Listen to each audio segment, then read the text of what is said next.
Good evening, everyone. At this time, I'd like to call to order the Montebello Adjourned City Council and Public Financing Authority joint regular meeting, as well as the special meeting for Wednesday, December 21st, 2022 at 6:06 p.m. Mr. City Clerk, if you could please call roll. And this is going to be roll. Let's start first roll for the adjourned regular meeting, and then we'll do roll call for the special meeting. Mayor Pro Tem Peralta, Present. Councilmember Jimenez, Councilmember Melendez, Here. Councilmember Tamayo, Present. Mayor Torres. Here. And then we can take roll for the special meeting, please, Mr. Clerk. For the special meeting. Same roll call. Mayor Pro Tem Peralta, Present. Councilmember Jimenez, Councilmember Melendez, Here.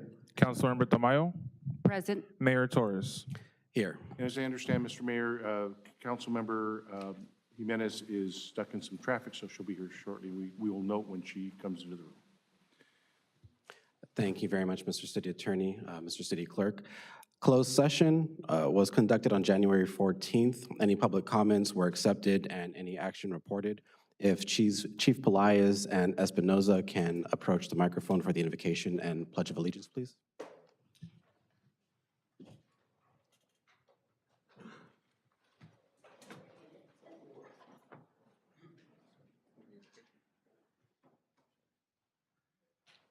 If you'll go ahead and bow your head for the invocation.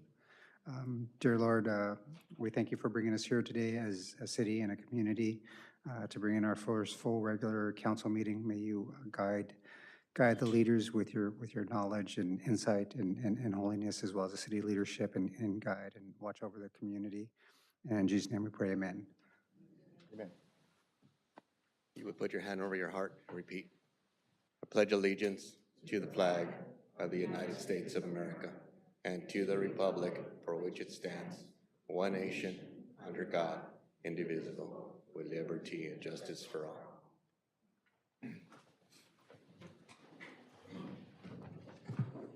Thank you very much, Chiefs, and thank you very much for your service.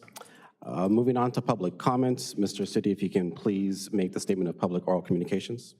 Yes, thank you very much, Mr. Mayor and members of the City Council. It's my understanding the council wishes to receive public comment, even though those matters were addressed at your regular meeting of December 14th. We do, anyone who wishes to address the City Council this evening should have turned in a card by this time or have submitted written comments to the City Clerk's office. As I understand, we have both requests for written comments, and also those that are present in the audience that wish to address the City Council.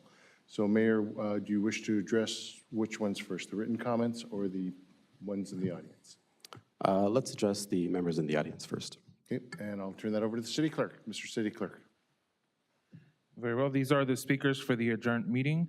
First person is Cindy Farber, followed by Cindy is Margot Iser.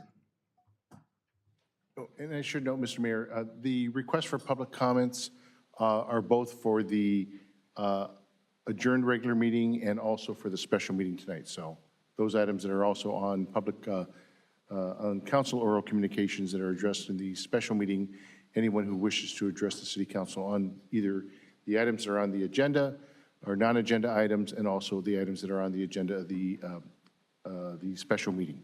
So, thank you. The first name again was? Cindy Farber, And then followed after by that is Cindy would be Iser. Margot Iser. Please state your name for the record. You have 3 minutes, ma'am. Do I start? Yes, ma'am. Good evening. My name is Cindy Farber. I am a Montebello resident, and I'm speaking on behalf of the Boy Scouts, Girl Scouts, Cub Scouts, and Leos who call the Bicknell Park Scout Hut home. When we heard the Bicknell Park Scout Hut was to be demolished, it stirred up a lot of emotions and energy. We want to save this building and continue using it as a safe space for the youths of our community. This Scout Hut is Montebello history. Dedicated in 1951, the Scout Hut was built by the Montebello Lions Club for the Youths. 70-plus years later, the structure continues to serve and meet the community needs for a safe meeting area. The Scout Hut's indoor space provides several amenities that are not readily available at other huts in Montebello. It has a very large room, which provides the youth groups a place to meet during bad weather days and hold ceremonies. It has at least 4 storage rooms where each youth group can store equipment and supplies. It has a restroom that is easily accessible and supervised by adults. It has a restroom that is it has a kitchen large enough for a fridge and stove. The kitchen is used to sell dinners and snacks so a youth can earn money for activities as well as use for ceremonies. The Scout Hut provides crucial outdoor space needed for outdoor programs while also providing the perfect urban experience and environment needed to learn Scout and life skills. The outdoor space includes a large fenced-in yard, which is conducive for outdoor activities and for the Cub Scouts to have their first camping experience in a tent at a familiar space not far from home. A covered patio that is used all the time at the meetings and events and in all weather conditions. A secure place to store the Scout trailer and that is used to transport and store troop camping gear. The Scout Hut has a campfire pit, which is used to teach youth how to build a responsible fire and, most importantly, retire our nation's flag. The Boy Scouts and Girl Scouts are 2 of only a few organizations commissioned to retire our nation's flag. Simply put, the Bicknell Park Scout Hut is a major part of Montebello's legacy. It has been the backdrop of meetings and activities for hundreds of youth over the 70-plus years' existence. To this day, the scouting units who utilize the hut continue to receive support from past scouts who used the hut in 1960s.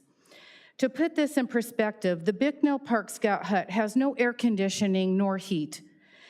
In spite of this, all groups want to continue calling the Bicknell Park Scout Hut their home. We ask that the city make every effort to keep this special place for the youth organizations who need a safe and secure place to meet. We look forward to working with the city to maintain and enhance this facility and the surrounding areas. We strive to find a fair solution to this situation and develop a long-lasting memorandum of understanding. Thank you. Thank you for your comments. The next speaker is Margot Iser. Followed by Margot is going to be Rosa Tamayo. Yes. Ms. Iser, 1 second, please. The record should reflect that Councilmember Jimenez has joined the meeting. Thank you. Ms. Iser, the floor is yours for 3 minutes. Well, first of all, the one on the last agenda had to do with allotting some money for dealing with the thing that's being done to the hills over there. And it said something about money. I think you have to watch out because there was a really rushed groundbreaking, just as there was a state law that was going to be a very restrictive law about how close people could be living or working near oil wells, either abandoned orphan ones or actually active ones. And instead of heeding all the different warnings that were given with factual information of how people in Montebello and others had suffered and we're still suffering from the oil poisons that come up, that was allowed to go on, that there's now going to be condos there. And I think there might be a danger that if anybody does actually choose to live there, there might be some problems where they might try to sue for liability for not preventing that. I don't know if they would sue the oil company, the oil company or the developers or the city, or maybe all three for not being responsible enough to protect their health. But knowingly, with all the warnings that were given over the years about the dangers of building on an active oil field, they weren't heeded. So that's something that has to be connected before you spend any more money dealing with that. Yes, that may be where you might have to put the money. Now, that was on the not agenda, and that's the main thing. And I think there's others that are on the agenda that I'm going to be working with. But I really, really, really, really want you to look seriously into that thing over there and maybe protect the city and protect any potential residents, because it's not, it never should have been done. You know myself, for years, been saying it for years, and the name of the city may have to be changed because of that. And so I hope that you can be responsible and work out. There's a bill, state bill that either has just passed, the oil companies don't like it, but it's, I can't remember the name of it because I didn't get home to check my notes, but look it up under CalGEM, CALGEM has a whole bunch of information. They had public hearings on it, and I did bring up the city's problem with that. And so it's a, I can't remember, but it's a state bill restricting the amount of distance between active and inactive oil wells and people. And up there, there's uncapped, what they call orphan wells, abandoned wells, don't know who's going to be responsible for covering those. So this is a very important issue that for people's health and welfare are not being addressed by the city, they're kind of ignored. Okay, so I want you to make a responsible decision about that, even if you have to have people living up there. They may all be left vacant for investment purposes, which is a very big tradition in certain cultures. And so there just may be a bunch of empty buildings, which would be okay. But there should be some survey taken of every single building to make sure it's resided in, but that's another issue. So I hope I'm making myself clear in that, you know, the health of people who might live there and even the people surrounding is very important, and there are rules being made, and the city should have enforced them, but you may have to face the consequences for not doing that. Thank you. Thank you for your comments. Next speaker is Rosa Tamayo, followed by Rosa is Linda Nicholas.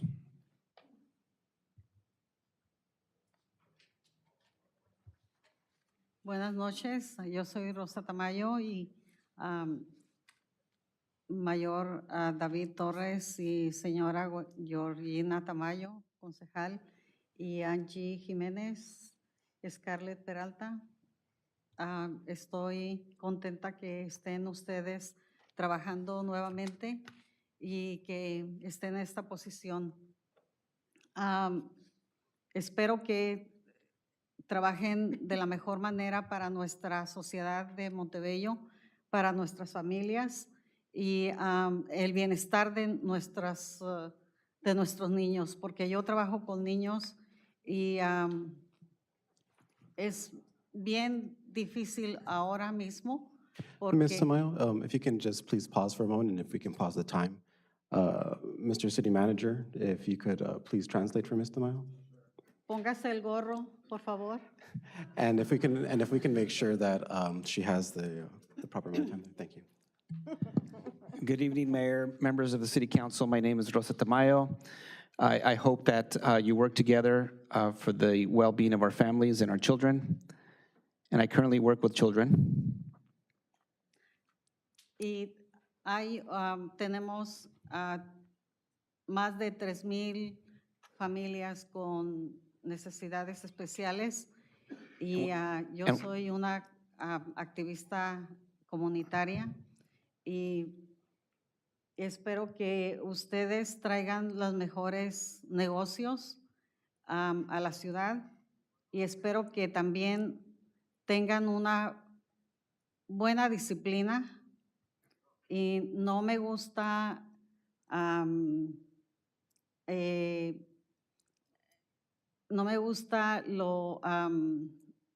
que sean muy dictatorios y hagan sus propias decisiones sin consultar. Sigan los protocolos que necesitan, porque yo soy blanco o negro. Okay.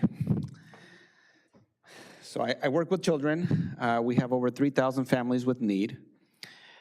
I'm a community activist. I hope that we bring businesses to the city, good businesses that we need, and that you follow great discipline. And I don't like dictatorship, and follow the protocols that are in place.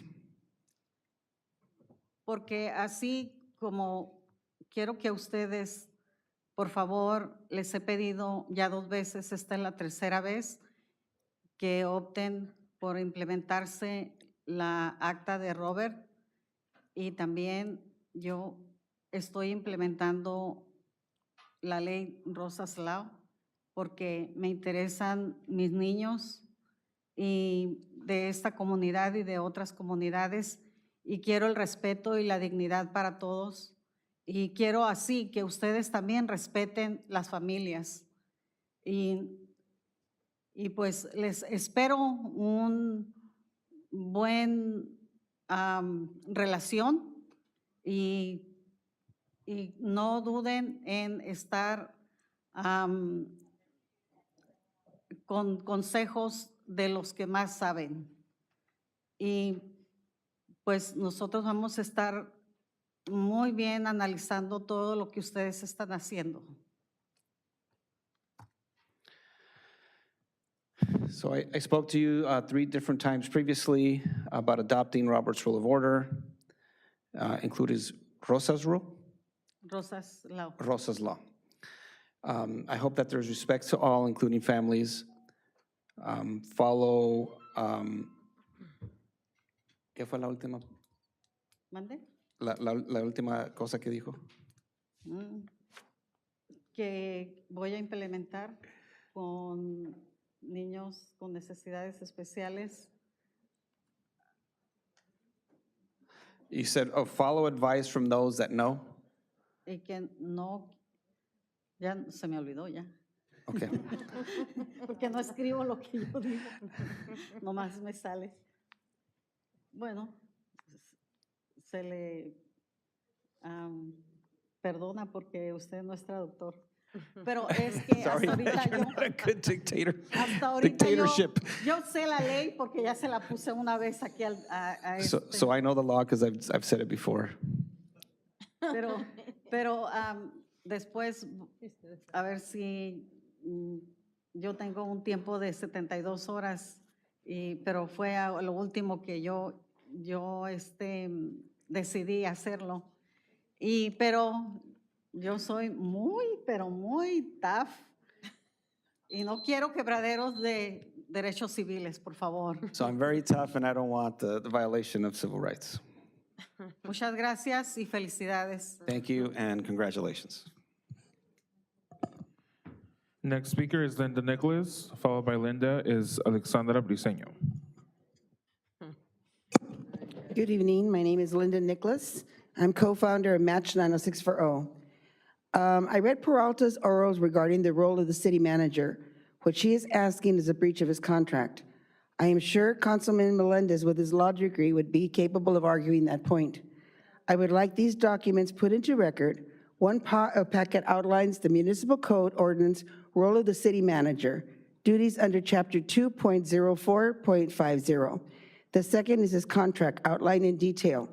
From 7/30/2019, when he first started with Mayor Haginian, 7/24/2020 with Mayor Cobos-Cawthorn, and 7/10/2022, Mayor Cobos-Cawthorn. Mr. City Attorney, would you please explain to Peralta the ramifications of her action? The second item on her orals is to reinstate Torres's rights and privileges. I would ask you, Councilwoman Tamayo, before voting on this serious item, I would ask you to read all the reports of the complaints filed by employees with the facts attached. Should you choose to reinstate Torres, you will be sending a message to every employee in our city that you don't care about them, won't protect their safety, which will cost our city the millions of dollars in lawsuits and settlements. I am sure in your place of employment, these violations towards employees would not be tolerated at all. Now to Torres. Item regarding the ACLU, I would ask you, Torres, do you have any type of friendship, connection, or prior contact of any type, whether when you were in the LA City's Attorney Office with Zoe McKinney, the First Amendment Democracy Staff Attorney with the ACLU? I know the truth, so you can take the fifth if you don't want to state the truth on the record. Also, I question your motives regarding the Brownfield Overlay District in the south part of our city. Why would you reverse an action previously voted to make owners responsible for these delinquent properties that have been neglected for years? There's no statute of limitations on blight in our city. By sending it to a study session, you will be burying it, but trust me, we, the community, will make you accountable. Thank you. Merry Christmas. Can you put this on the record, please? Thank you. Next speaker is Alexandra Briseño, followed by Alexandra Estila Gregorian.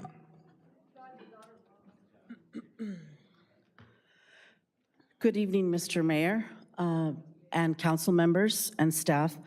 I'm here before you regarding item 16 tonight, the management of the hotel contracts, the operation of the hotels. And I just want to bring up 3 points. We're looking at voting on a 30-year extension for managing the hotels. Why? Why 30 years when there's 10 years left on these contracts, at least 10 to 11 years? So I don't understand why it's before you. Maybe if somebody could explain. Also, the operations contracts did not go out to bid.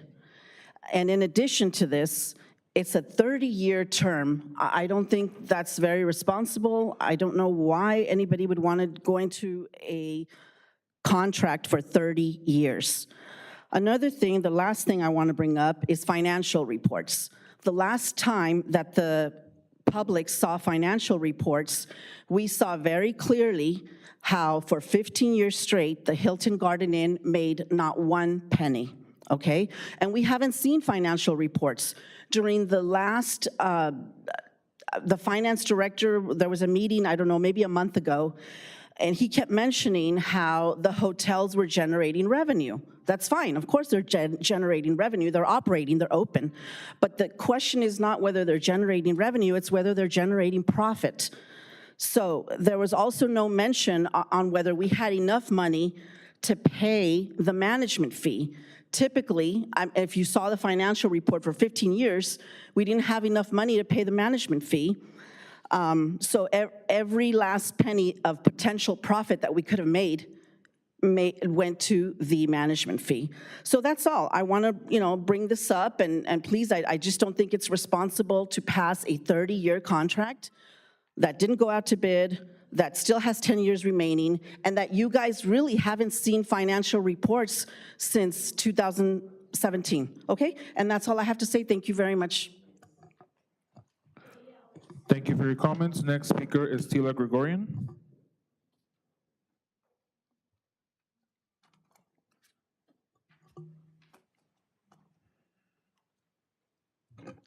Tila Gregorian, a resident of Montebello for longer than most of you have been on this earth. Anyway, I guess I'm dating myself. I would like to speak because I'm very unhappy with the way the election went in our city in November. There was a lot of unethical things going on in our community. And unfortunately, I was not able to be in the last meeting after the election because I would have spoken about it then.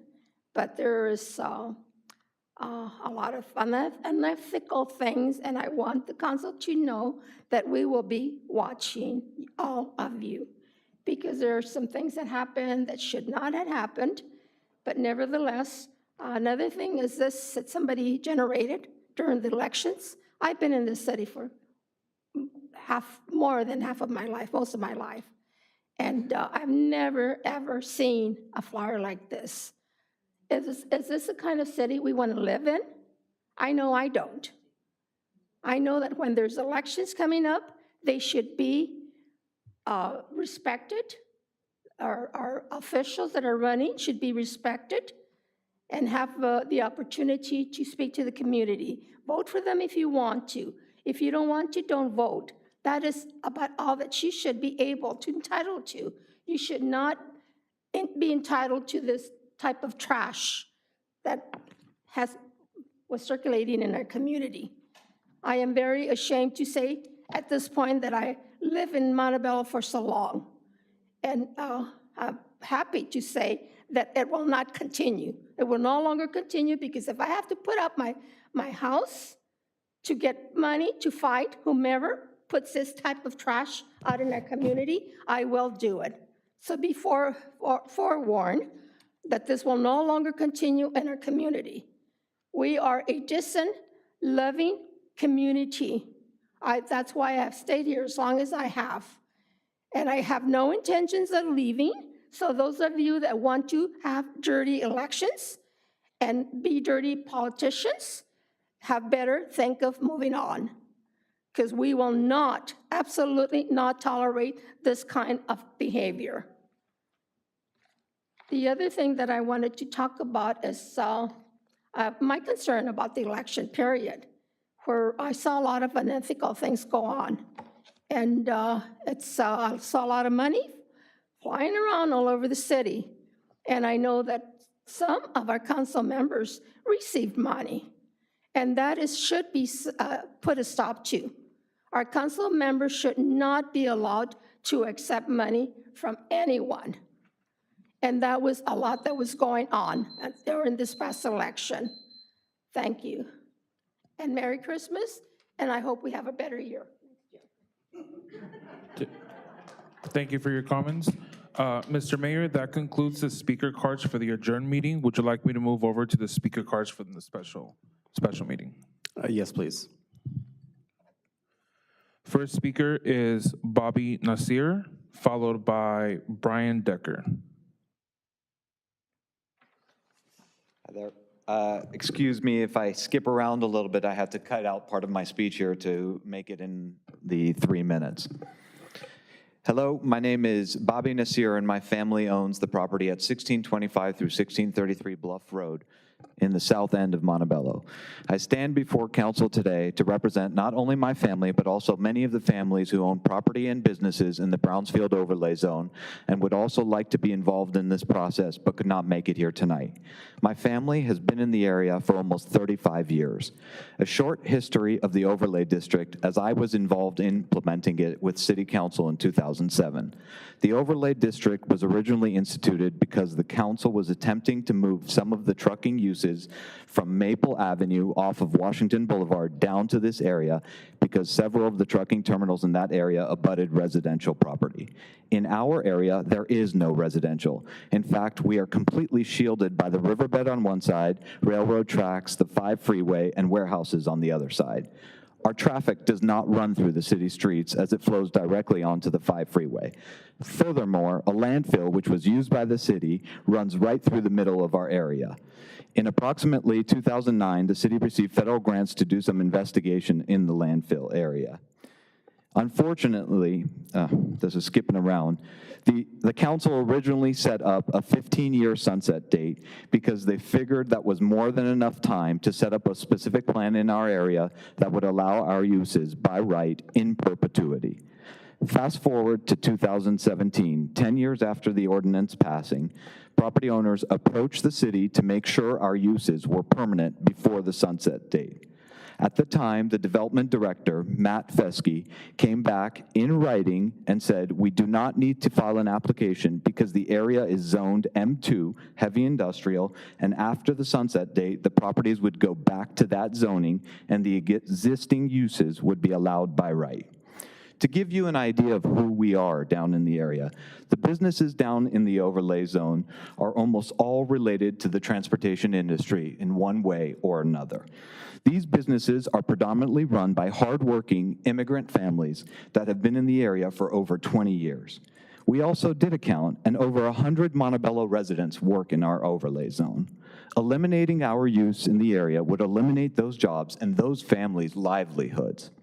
So I stand here before you tonight, respectfully urging the council to approve a study session to confirm all the facts and immediately direct staff to issue a notice to property owners that there is no intention of kicking us out from the neighborhood and replacing us. We have been informed that the easiest way to do so is to eliminate the sunset date from the ordinance. We are all more than eager and willing to work with staff and contribute financially to make improvements in the area. We are just asking for the assurance that the city is not trying to take away our livelihoods. Thank you.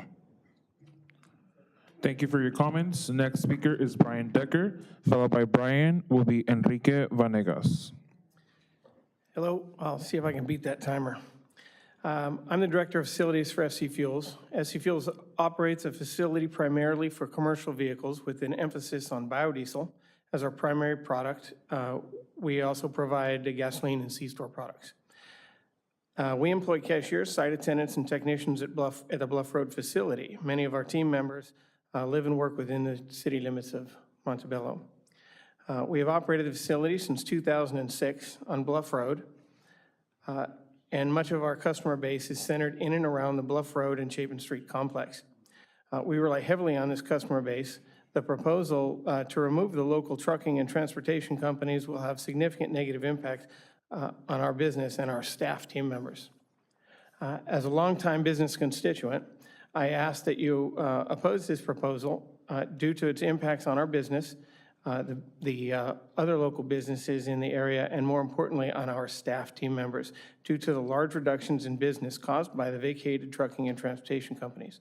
I appreciate your time and consideration in this matter, and thank you for your time, and Merry Christmas. Thank you for your comments. Next speaker is Enrique Vanegas, followed by Enrique would be Edward Franco.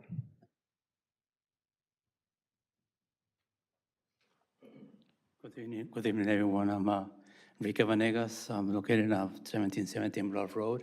And my trucking company, I'm the owner. And I've been there for almost 2 years.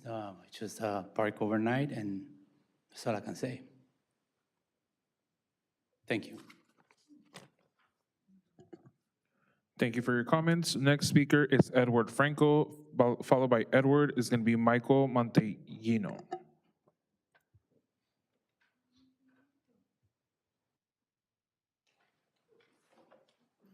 Hello, Mayor and City Council. My name is Edward Franco.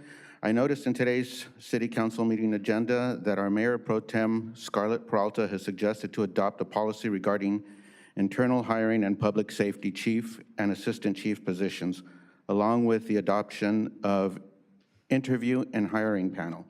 I question this and would like to better understand the train of thought of the City Council. My understanding is that under Montebello Municipal Code 2.04, form of government, Montebello is under a city manager form of government.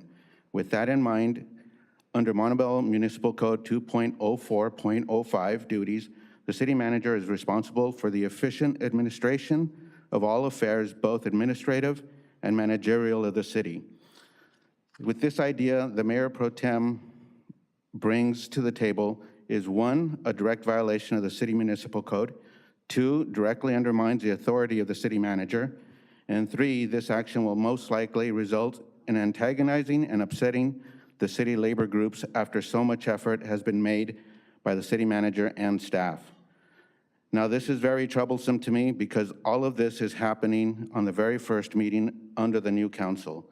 This makes me wonder how much you really are willing to work together, especially after a picture was posted on Instagram depicting an image of the mayor, Mayor Pro Tem, and the city manager working so well together.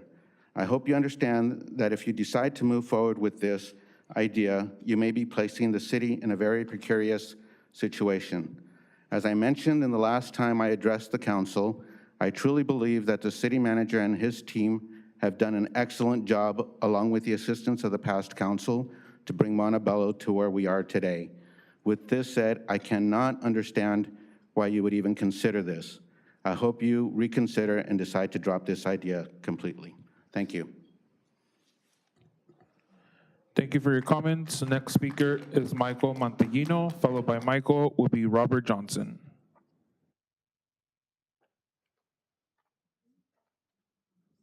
Hello, good evening. My name is Michael Montellino, and I work for Liberty Line Hall West on 1501 Chapin Road in Montebello. Upon hearing the news that we're going to have to cease operations, this has caused a lot of anxiety and concern with my family. I work there, I live in a neighboring community, and I'm the sole person responsible for my teenage daughter getting her education and different activities. And the move would cause a great hardship to my family as well as others. And I'm asking for consideration in this. I am in support of the study, but I just would like some peace of mind knowing that I'm not gonna have to uproot my family in the next 11 months. Thank you very much. Thank you for your comments. Next speaker is Robert Johnson, followed by Robert is Shirley Aragon. Hi, hello. I'm Robert Johnson. I also work for Liberty Line Hall West on Chapin in South Montebello there. So we got the cease and desist order there, or, and it brings a lot of thoughts within that. But I think the thing is what we do is essential, not only nationally, but locally, as we also provide services locally to businesses within Montebello, and we also employ residents in Montebello, and it would have a huge impact. So we support the study session for the Brownfield overlay. Thank you.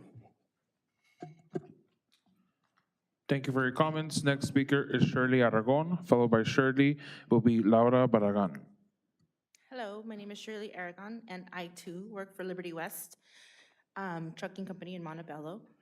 I am here just because, like the rest of us, we're all concerned in regards to the notice we received back in November. You know, besides me liking my job, you know, it does worry me, my livelihood. Like, this is what I provide with my family for. So I am here to support the study session for the Brownfield overlay, and hoping we can get some insurance or assurance, sorry, and we won't have to, you know, worry about having to look for a new job or anything like that. Thank you. Thank you for your comments. Next speaker is Laura Barragan, followed by Laura will be Greg. Hello, good evening. My name is Laura Barragan. I'm here because I wanted to support the study as well. I am a resident. I was born here been here since 1980, and I work at Liberty Line Hall West, and it is very stressful and overwhelming to have to think about relocating or looking for new employment. I basically support the Brownfield overlay, and thank you. Thank you for your comments. Next speaker is Greg. Greg, I apologize, I couldn't pronounce your last name, so I didn't want to butcher that. Dubuque, thank you. I just have to say, my people are making me pretty proud here tonight, folks. But hello, Mr. Mayor and members of the City Council. My name is Greg Dubuque, and I'm an owner of Liberty Line Hall West, a small 40-truck fleet based right here in Montebello, servicing all of North America. This year marked our 25th anniversary of our company, always doing business at the same address, 1501 Chapin Road here in Montebello. We started our company with 1 truck and 2 employees. First one right here, Memo Celia will be speaking here shortly. And that was in 1997. Today we are a fleet of 40 trucks, 52 employees, who just like 1 in 12 Californians are employed in our trucking industry. We're a proud company who has been recognized for our safety record by several associations and voted one of the top 20 carriers in North America to drive for. We're pretty proud of that fact. We've hosted senators, assembly members over the years to show off trucking, and even more importantly, to show off our people. To put it mildly, I was shocked with the notice to cease our operations and vacate November 22nd. We rent our property and have been in good standing with our landlord for 25 years at the same address. Moving our business on a moment's notice is not an option, but proved to be a catastrophe. Just so everybody realizes, our business-to-business spend here in Montebello of our small company is over $400,000 a year. That is for truck parts and fuel by itself.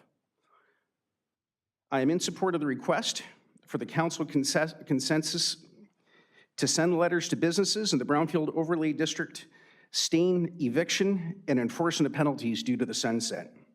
We support the study and look forward to working with the City of Montebello to formulate a better plan for our area.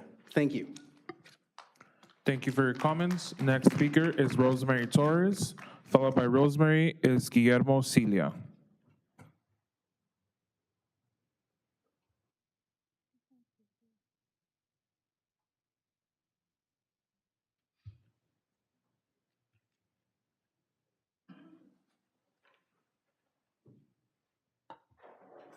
I'll bring this down. Good evening, council and new members of the City Council. Rosemary Torres, I reside at 1424 South 4th Street. Now that I've heard everyone speak about the Brownfield overlay, all we want in the South Side is for it to be clean and we don't have to smell stench. Sometimes it happens, but they always dump it on our side. Just have it cleaned. We don't want them to go anywhere. And all my neighbors were saying, why don't they clean it up? You know, so that's all we want, is it for it to be clean so we don't have to smell the bad odor. And you wouldn't want it, and to be fair, because you wouldn't want it in your area either. And so my neighbors said to say their names.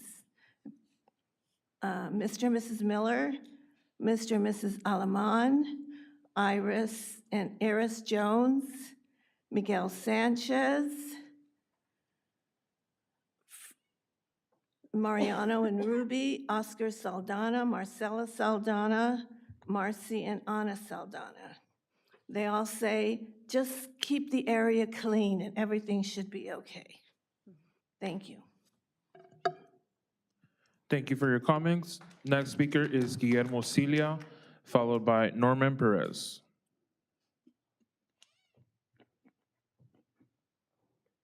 Good evening, everybody. My name is Guillermo Cilia. Also work with Liberty Line Hall West, and like Greg said, I've been with this company for over 20 years. I was the first employee from scratch with this company, and I'm here to ask Mayor Torres to reconsider and think about it, like not to remove these companies from the area that we are on Chapin Road, because trucking companies is really important on this for everybody. Like trucking companies, they bring you all the clothes that you have right now is the transport on the trucking companies, including the food that you have every day on your tables for your family, for you and your families, is through trucking companies also. So I'm asking to Mayor Torres to reconsider and think better this issue. Thank you. Thank you for your comments. Next speaker is Norman Perez, followed by Carlos Arturo Garcia.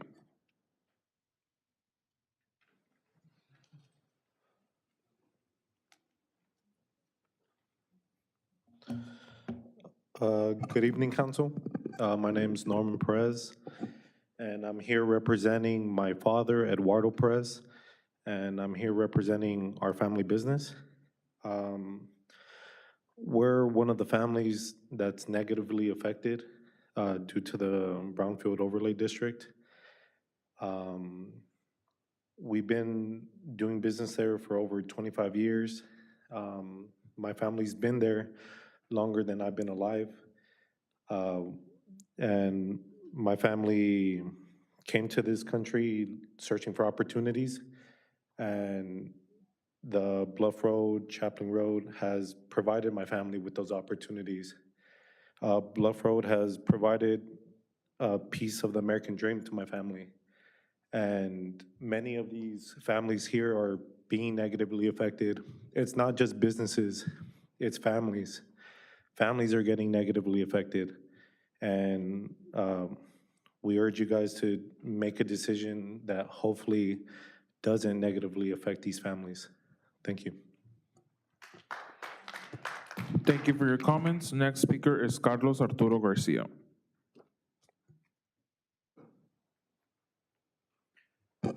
Good night. My name is Carlos Garcia from 1707 South Bluff Road, Montebello. I live in Montebello for 35 years. I got my business for 17 years in Montebello. So consider to remove the business from that place. Don't change the name. When I be here 35 years ago in Montebello, the guys called City of Montebello. Now, I don't know, you guys try to make a house or whatever you want. But now all the people call City of Montequero. That's what I call. So leave it the name, City of Montebello, please. Thank you for your comments. Mr. Mayor, that concludes all the speaker cards. Would you like me to move over with the written comments?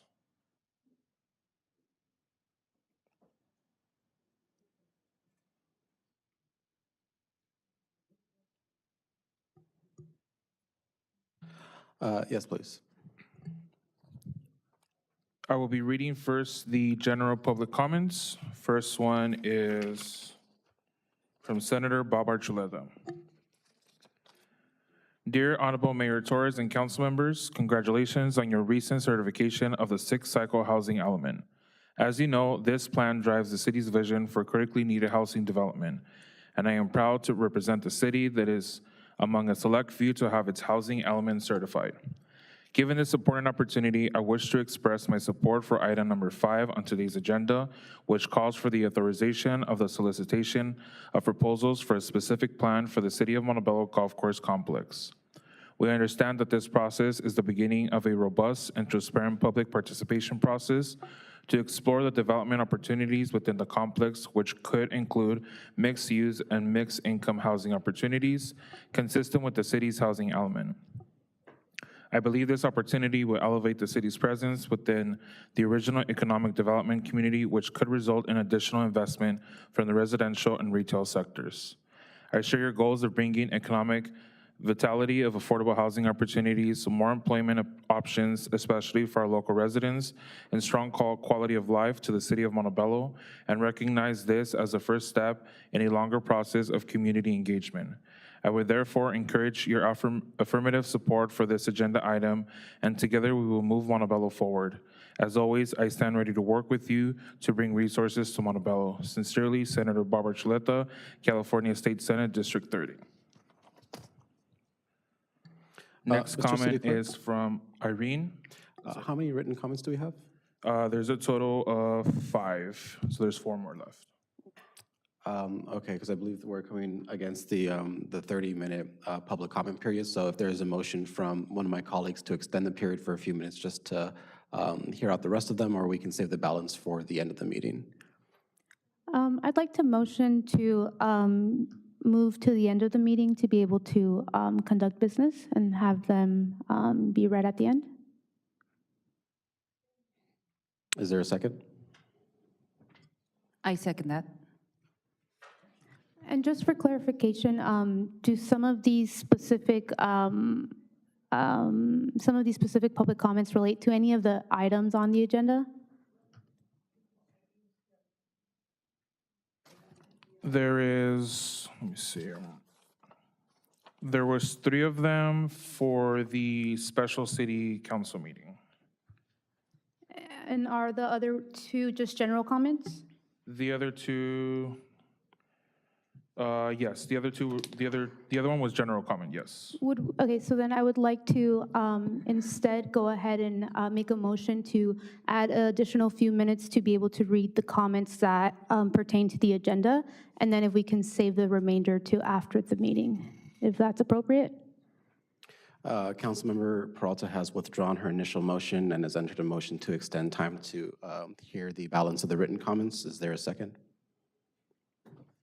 I'll second it. And just by a voice vote, if we can hear the ayes. Aye. Any nays? We will, We only had, there was a motion, a second, and I only heard one aye, unless I missed something. So, why don't we do roll call, Mayor?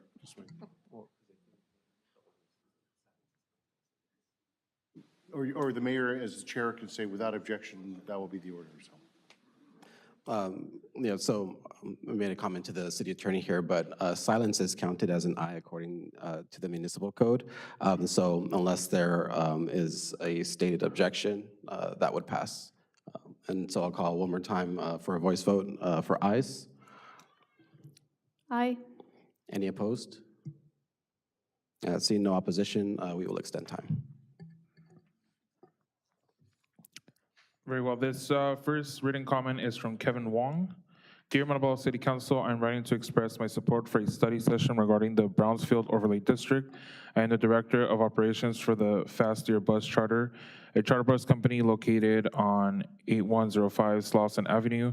We are a family-owned small business has been in operation for 43 years, 13 of which have been at our location in Montebello. Our workforce is comprised of over 50 employees. My father is the owner of the company and has worked tirelessly to make this company a success. I support the proposal to create a study session because I believe it is in the city's best interest to support the small businesses that are impacted by the Brownfield Overlay District. Many of these businesses have occupied these properties for decades, and we want to stay and continue operations.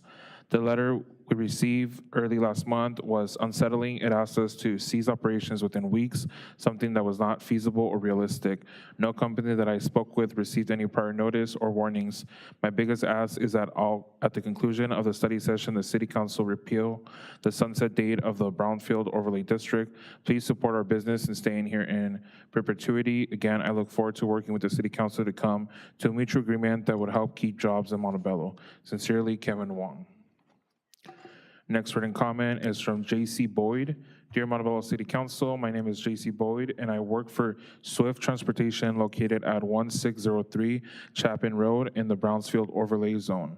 We have been in the city for approximately 10 years and have many employees that also live in the city.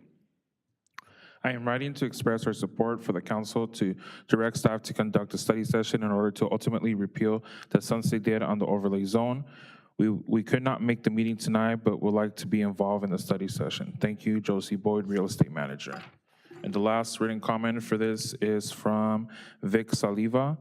Dear Montebello City Council, my name is Vic Salivas from the Calivas Truck Polishing located at 16 Bluff Road in the Brownsfield Overlay Zone. I have been running my family business here for 42 years and have 26 employees, of which approximately 7 live in the city of Montebello. I am writing to express my support for the study session to achieve an outcome which will ultimately allow us transportation-related family businesses in the area to continue operating. We greatly appreciate the council's in addressing this urgent matter. Sincerely, Vic Caliva. That concludes the written comment, and we'll be pushing the last one for towards the end of the meeting. Is that correct, Mr. Mayor? No, we'll be extending time and reading them now. Okay, then there's only one left. This one is from Irene. To whom it may concern, as a resident of the city of Montebello, I represent many voices in my community. The city of Montebello has many residents who have lived here for decades. In addition, many newer residents would also like to see the city preserve its natural beauty. In addition to maintaining our trees throughout the city, we also want to see historic locations respected and preserved. I am specifically referring to the Montebello Golf Course. This golf course has served Montebello residents as well as visitors many years of joy and entertainment. There is no reason to tear down, sell, or destroy this beautiful historic landmark of the city of Montebello. To destroy this location for commercial purposes is unnecessary and a letdown for the city residents.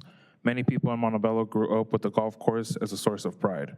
Residents have created and shared memories at this site and would not want to see destroyed for outside commercial exploitation. We deserve to have historic locations such as the Boy Scouts Clubhouse at the golf course preserved and enjoyed by the people of this city. Thank you, Irene. And that concludes all the written comments. Thank you, Mr. City Clerk. Moving down the agenda, we have a public hearing listed that will be continued to the City Council meeting of January 25, 2023, or a date thereafter, as determined by the City Council. We have no regular business this evening, and on to the consent calendar. Thank you very much, Mr. Mayor, members of the City Council. At this time, we will be addressing the the consent agenda. All matters listed on the consent agenda are considered to be routine. Any items a council member wishes to discuss should be designated at this time. All other items may be approved in a single motion. Such approval will also waive the reading of any ordinance. And let me get the order for tonight. I don't have my, oh wait, here it is, I'm sorry. Okay, if I can poll the council, Mr. Mayor, the first person to designate council items off the consent agenda would be Mayor Pro Tem Peralta. Any items? Just items 3 and 16, please. 3 and 16. 15? Okay. 16. 16. 16, I'm sorry, 16. Councilmember Jimenez. No items. Councilmember Melendez. No items. Councilmember Tamayo. No items. And Mayor Torres. Items 2, 4, and 6. 2, 4, and 6. Okay. So at this time, Mr. Mayor, members of the council, it would be appropriate to entertain a motion to approve items 5, 7, 8, 9, 10, 11, 12, 13, 14, and 15. Need a motion to that effect. I motion to move the denoted items. I'll second. Does Ms. Eisner have a request for item 5? Ma'am, you can't speak, just yell out from the audience, please. We'll check with the city clerk. Mr. Mayor, there was a speaker card from Margarizo, but it is my understanding that all of the comments should have been done Yes, that's in correct. one speaker card. That is correct. I'm sorry.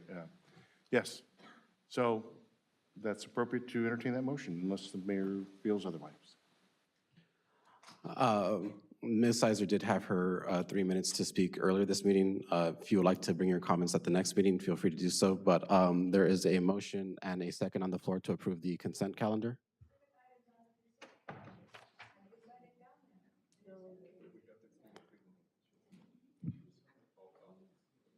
Yes, Mr. Mayor, members of the council, the public comment period is for all agenda and non-agenda items. That's been very clear for a number of months. Ms. Iser, you come to these meetings a number of times and have addressed the council on items, both on non-agenda items and agenda items. At this time, Mr. Mayor, it's appropriate to move forward with the motion. I think the chair has determined that's the steps you wish to take at this time. Mr. City Clerk, if you could please call roll. Mayor Pro Tem Peralta, Aye. Councilmember Jimenez, Councilmember Melendez, Aye. Councilmember Tamayo, Aye. Mayor Torres. Aye. We move on to item 2 that was requested by the mayor. Mayor, item 2, which is the second reading and adoption of ordinance number 2457, amending chapter 2.14 of the Montebello Municipal Code to update the rules and order of procedure for the conduct of all city council and successor agency meetings, proceedings, and business. This is actually a very timely moment to make this comment. There have been changes to the municipal code that have reduced the public's ability to speak on consent calendar items by grouping everything into public comment and providing 3 minutes for everything. I'm going to be making some more comments on that and making a proposal to my colleagues shortly on changing some of these rules. So with the changes that we're considering in this item, I don't believe that they're a bit of a waste of staff time, considering that we're going to be having this conversation, hopefully with the consent of my colleagues very shortly. So I would like to table this item. That is a motion? That is a motion to table, yes. I will second the motion. Are there any comments from my colleagues? With no additional comments, Mr. City Clerk, if you could please call roll. Yes, Mayor Pro Tem Peralta, Aye. Councilmember Jimenez, no. Councilmember Melendez, No.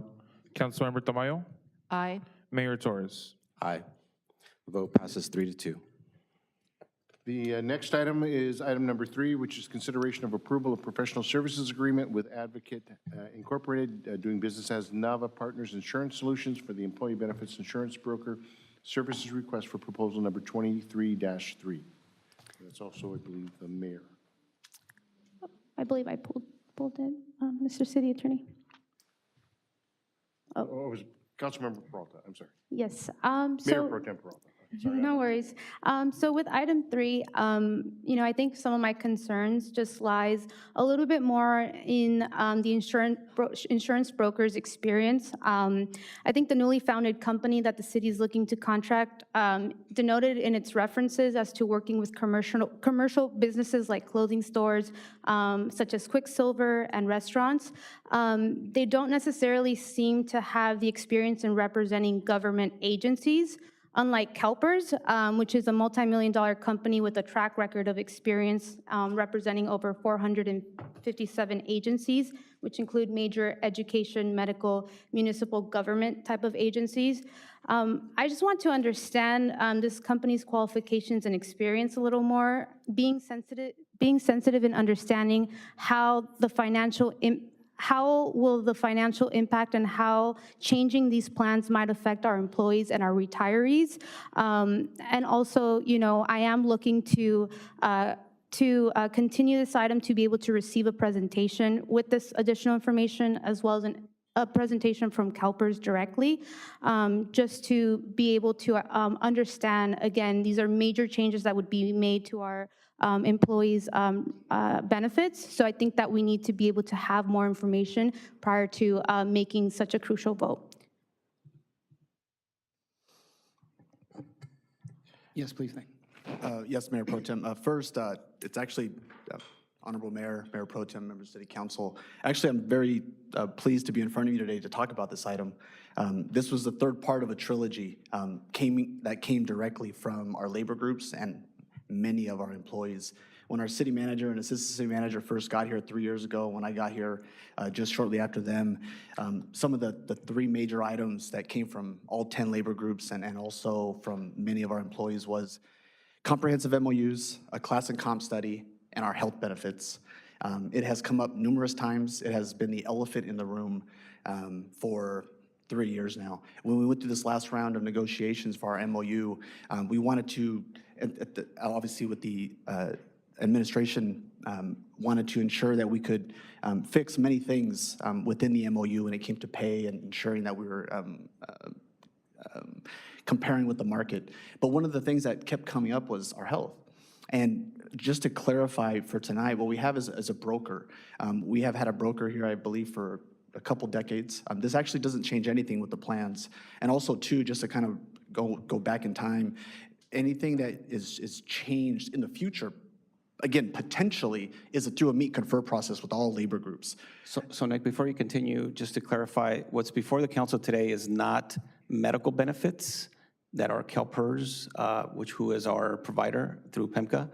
These are benefits only for dental and vision, which are provided by a broker today and not CalPERS. So I want to be clear that today before you, what you're voting on is not a CalPERS issue. It's, what's the name of the broker we have now? USI. USI. So it is not CalPERS. This is only for dental and for vision. And I will tell you that the plans that we have are atrocious. That we have. And most of our employees defer ours and use their spouses because they're better than the ones we have. As the city manager mentioned, again, this is a broker that handles dental and vision.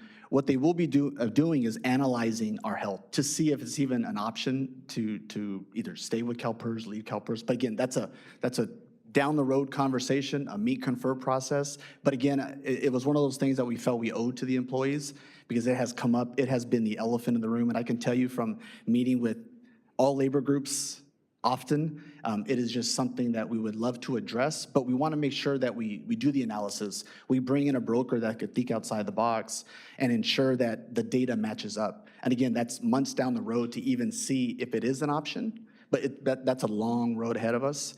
But again, it's just, as the city manager mentioned, our plans are, we have a lot of plans. There's no resources for our full-time employees and for our retirees to have the resources to be able to select the right plan for them. The plans, we have 12 plans, and you just pretty much have to select based on what you think it might be. We would love to have a broker in place that can help them and guide them into what plans they should be selecting based on their situation. So again, it's about communication with employees, providing better resources for our full-timers and our retirees. We have almost 200 retirees, which is almost another city of employees. So we want to just analyze it, but again, this is to broker dental and vision and administer and assist with just those two. And again, just analyze CalPERS. Thank you for that clarification. I guess just trying to understand more along the lines of this specific insurance broker. I believe that they were founded in 2019, and again, do represent more of the commercial type of industries rather than municipal governments and being able to broker insurance plans for this specific industry, right? So I think my personal concern is just seeing that being sensitive to that type of lack of experience in brokering these types of insurance plans for this industry is what I think is my main concern. So just understanding, kind of what was the process of choosing this specific insurance broker, and if there were no other brokers that had the experience in working with cities that applied. Yes, and it went through an extensive RFP process. We came to council some time back to approve us going out to RFP. We went to RFP, we received 7 responses, 2 were incomplete.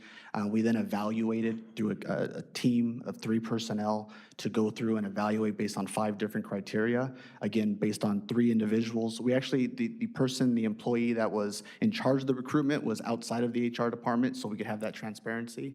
And then we evaluated based on 5 different criteria, and they rated number 1. And again, we're looking for outside the box thinking. We're looking for that hand holding. We, here in the city of Montebello, we like hand holding, and we like to hand hold our employees and especially our retirees. And we felt that they were able to be that boutique that can service in the way that we're looking to be serviced. Okay, I appreciate your clarification. I would just like to also ask if my colleagues have any questions or concerns regarding this item before I make a motion.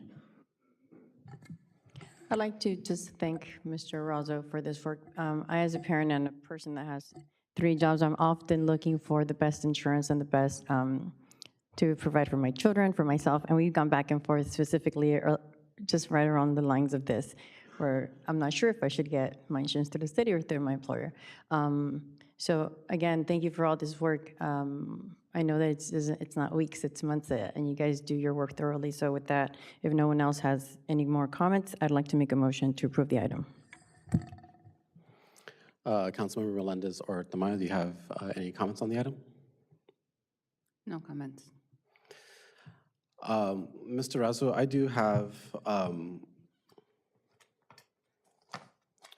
do have 2 questions.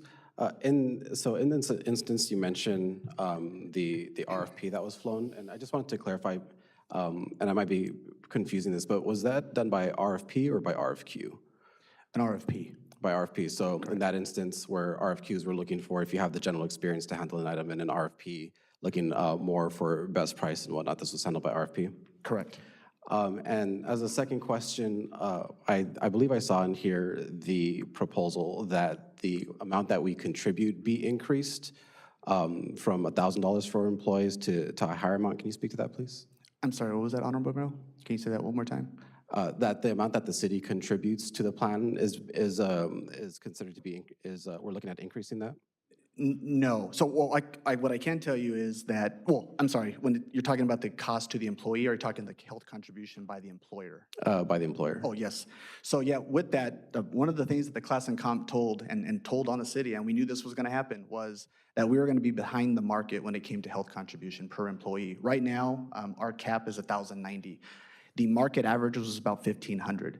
So what we're hoping that can come from this is that in the evaluation of CalPERS for the health side, again, dental vision being separate, that can produce a savings potentially in the future, again, going through the meet and confer process, that the data would reflect that the cost to go self-insured, which many cities do. I came from a city that was self-insured, had 3 plans. We have 12, which is actually a lot. That cost and that delta between what we currently pay and what we could potentially pay would then help with increasing the health contribution for all our employees. Again, $1,090 being $400 behind the market is quite significant, and with the increase in health costs, we would love to put a dent into that and potentially in the future bring back to the labor groups that we could increase the health contribution for them. So in the action that we're taking this evening, it's to approve that increase, or it's to approve moving toward, like, in that direction? If you can clarify a little bit more. So today, what's in front of the city council is essentially to basically select the broker, Nava Benefits. And essentially, the same thing will continue. They will administer our dental and our vision, and they are going to just assess our CalPERS and our health. But again, that is a long process. And also within the staff report, you'll see that if it does go to the selection of a broker for an RFP for a health plan and going away from CalPERS, that would actually come back to the city council because that would change the scope of the contract. And that's also in the staff report. Thank you very much. I appreciate that. And, just as a big thank you for all the employees that have stuck with us through the years.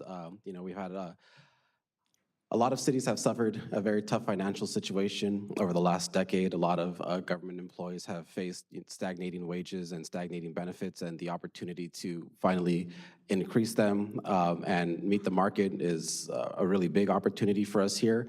I do just want to mention that as we consider this movement, that if council could be provided the information in terms of what the markets look like, what the comparables are, and then also the financial analysis just to how that affects our bottom line. So as we make this decision, we can make sure that we're making the best decision both for the city, for our residents, for our employees, and for the general health of the organization. Yes, Honorable Mayor, with that, it would be very similar to the class and compensation study, how we brought that back forward to the city council. It would be in the same procedure that we followed when we did the class and comp. Much appreciated. And if there are no further comments, I would call, would a member like to make a motion? So I'll second the motion to Councilmember Jimenez. Okay. There is a first and a second. Mr. City Clerk, if you can please call roll. Mayor Pro Tem Peralta, Aye. Councilmember Jimenez, Aye. Councilmember Melendez, Aye. Councilmember Tamayo, Aye. Mayor Torres. Aye.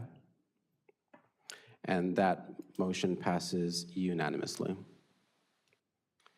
Next item on the consent, Mr. Mayor, is item number 4. This is consideration of approval of task order number 2 and 3 under Master Retainer Agreement number 3921 with TransTech Engineers for building plan check and inspection services.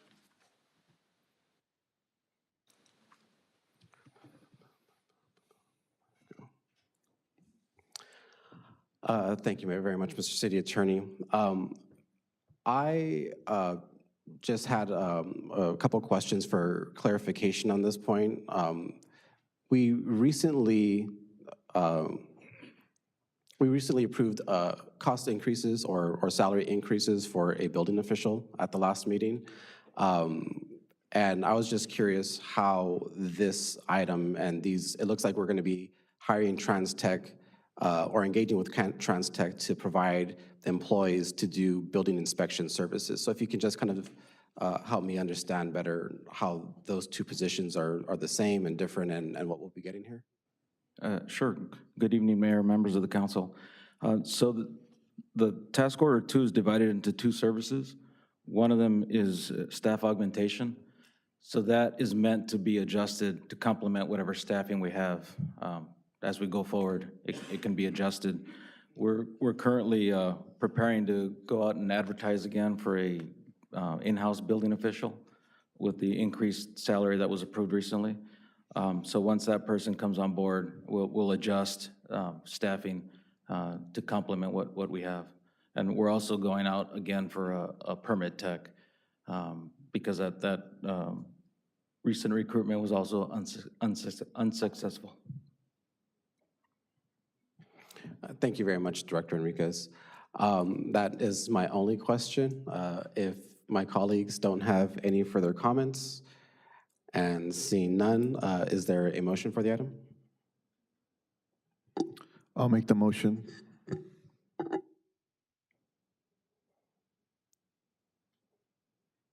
Is there a second? I second.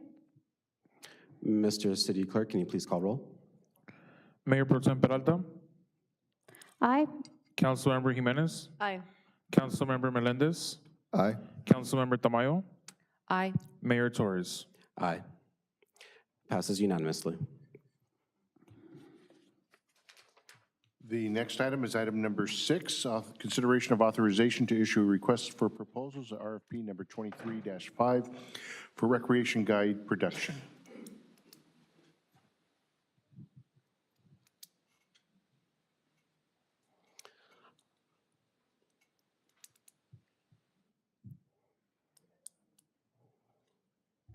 Director Sosnowski, thank you very much. Again, I think just kind of one simple, straightforward question here. I believe in the description, it mentioned that the recreation guide would be digitally hosted by the vendor. And so I'm just curious what that's going to look like, if we're going to have another website or if that's going to be a page within our own. Thank you, Mayor Pro Tem, for the question. Actually, thank you, members of the council, for being here. So to answer your question, Mayor Torres, I'm sorry. The recreation guide would be hosted online and linked through the city website, and kind of has interactive links within that to go back to our registration software.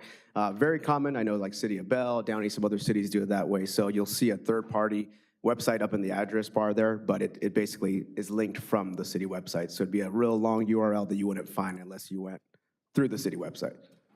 And I know our staff members are very excited about this coming forward. So Director Sosnowski, if you could just give a little bit of a description of what this is going to entail.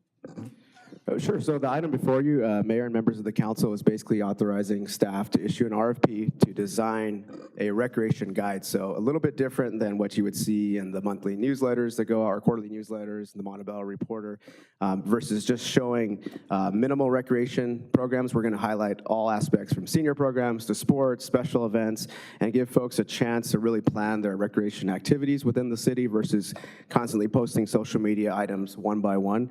So basically it'd be interactive, both online. We'll do limited print, as you saw in the staff report, to give to this, like the senior houses and stuff like that. But the basic concept is to promote all programs and give 3 to 4 months in advance, so folks know when big special events are coming up. They also know how to register for classes, has a good guide on how to navigate to different city facilities, hours of operation. So a little bit more than you could get from just navigating through a website and clicking through, but also gives folks a chance to do interactive online as well as the digital print. So our parents and our seniors will have a one-stop shop where they can easily see not just what's coming up immediately, but project out into the future to make sure that they don't miss anything.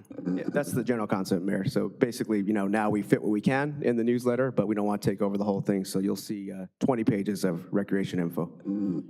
Thank you very much. Are there any other comments from my colleagues? I just have a comment, and I'm sorry if you said this, it's a little hard to hear with the microphones, but will the print versions be sent to all homes, or how will these printed rec guides be accessible to the community? So the concept with the printed rec guides is to have at our check-in desk here, and also to put at our senior centers and give out to folks that ask for them at our recreation office.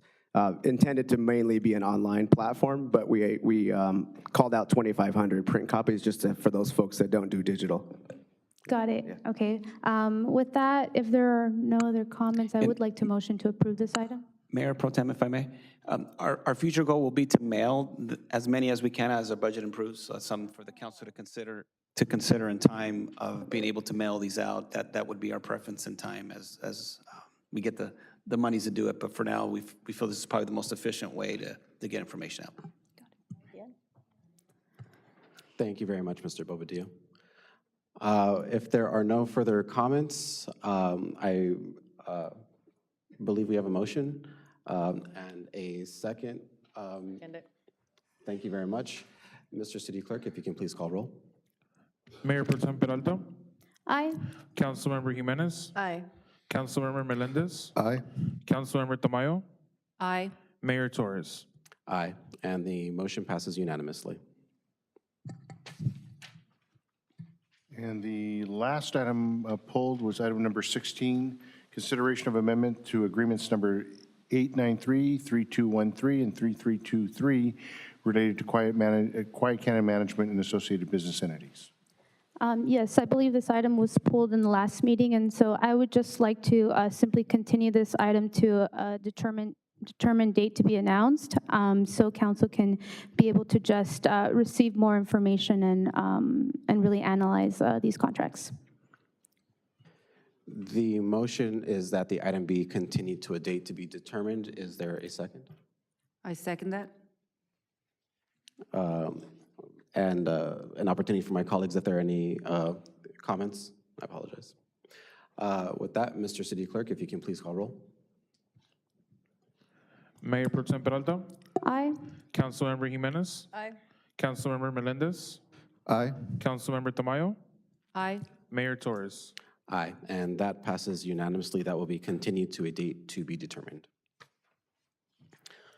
I believe that concludes our consent calendar items. Right. At this time, Mr. Mayor, it's appropriate then to adjourn the adjourned regular meeting, and we can move on to the special meeting. Is there a motion to adjourn? I motion to adjourn the meeting. We have a first. Is there a second? I'll second. Mr. City Clerk, please call roll. Mayor Pro Tem Peralta? Aye. Councilmember Jimenez? Councilmember Melendez? Aye. Councilmember Tamayo? Aye. Mayor Torres? Aye. And now, Mr. Mayor, we will reconvene the special meeting, and that brings us to council orals.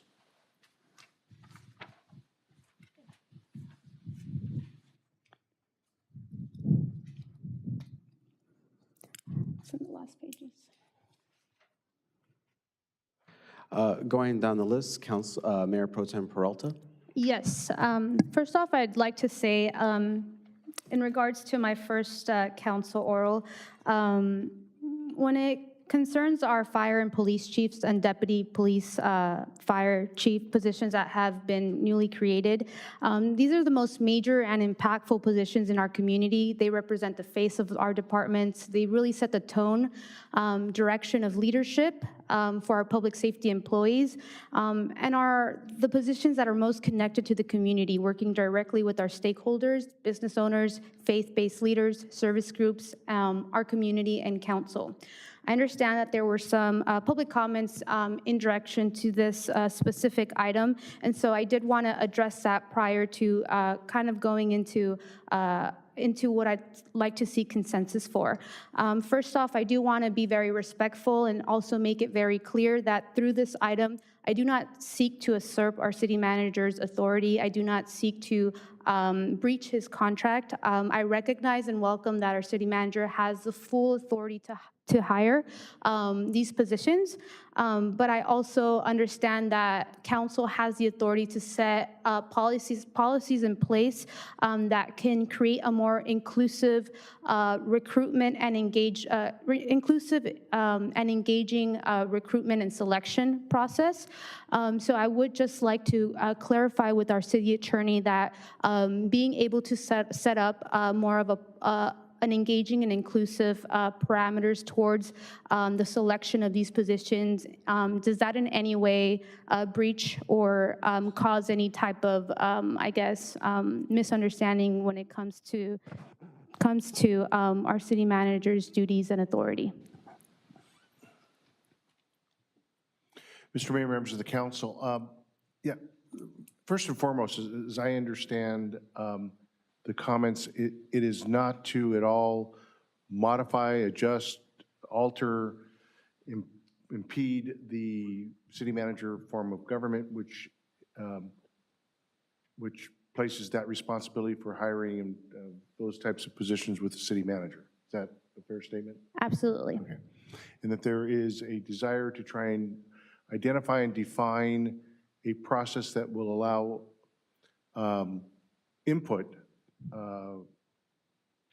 on those types of positions. Is that also a fair statement? Yes. Okay. And Mayor and Council, you know, the importance of the city manager form of government and his ability to appoint those individuals is not only codified in the municipal code, but also in other areas of the law. You know, other cities do have a process that allows other parties to participate in their feedback into that process. You know, again, I don't know exactly how that's going to be defined, and yet I just want to make sure it was clear on the record that you know, this is not an effort to somehow modify or change the city manager's role in that process. Yes, so thank you for that.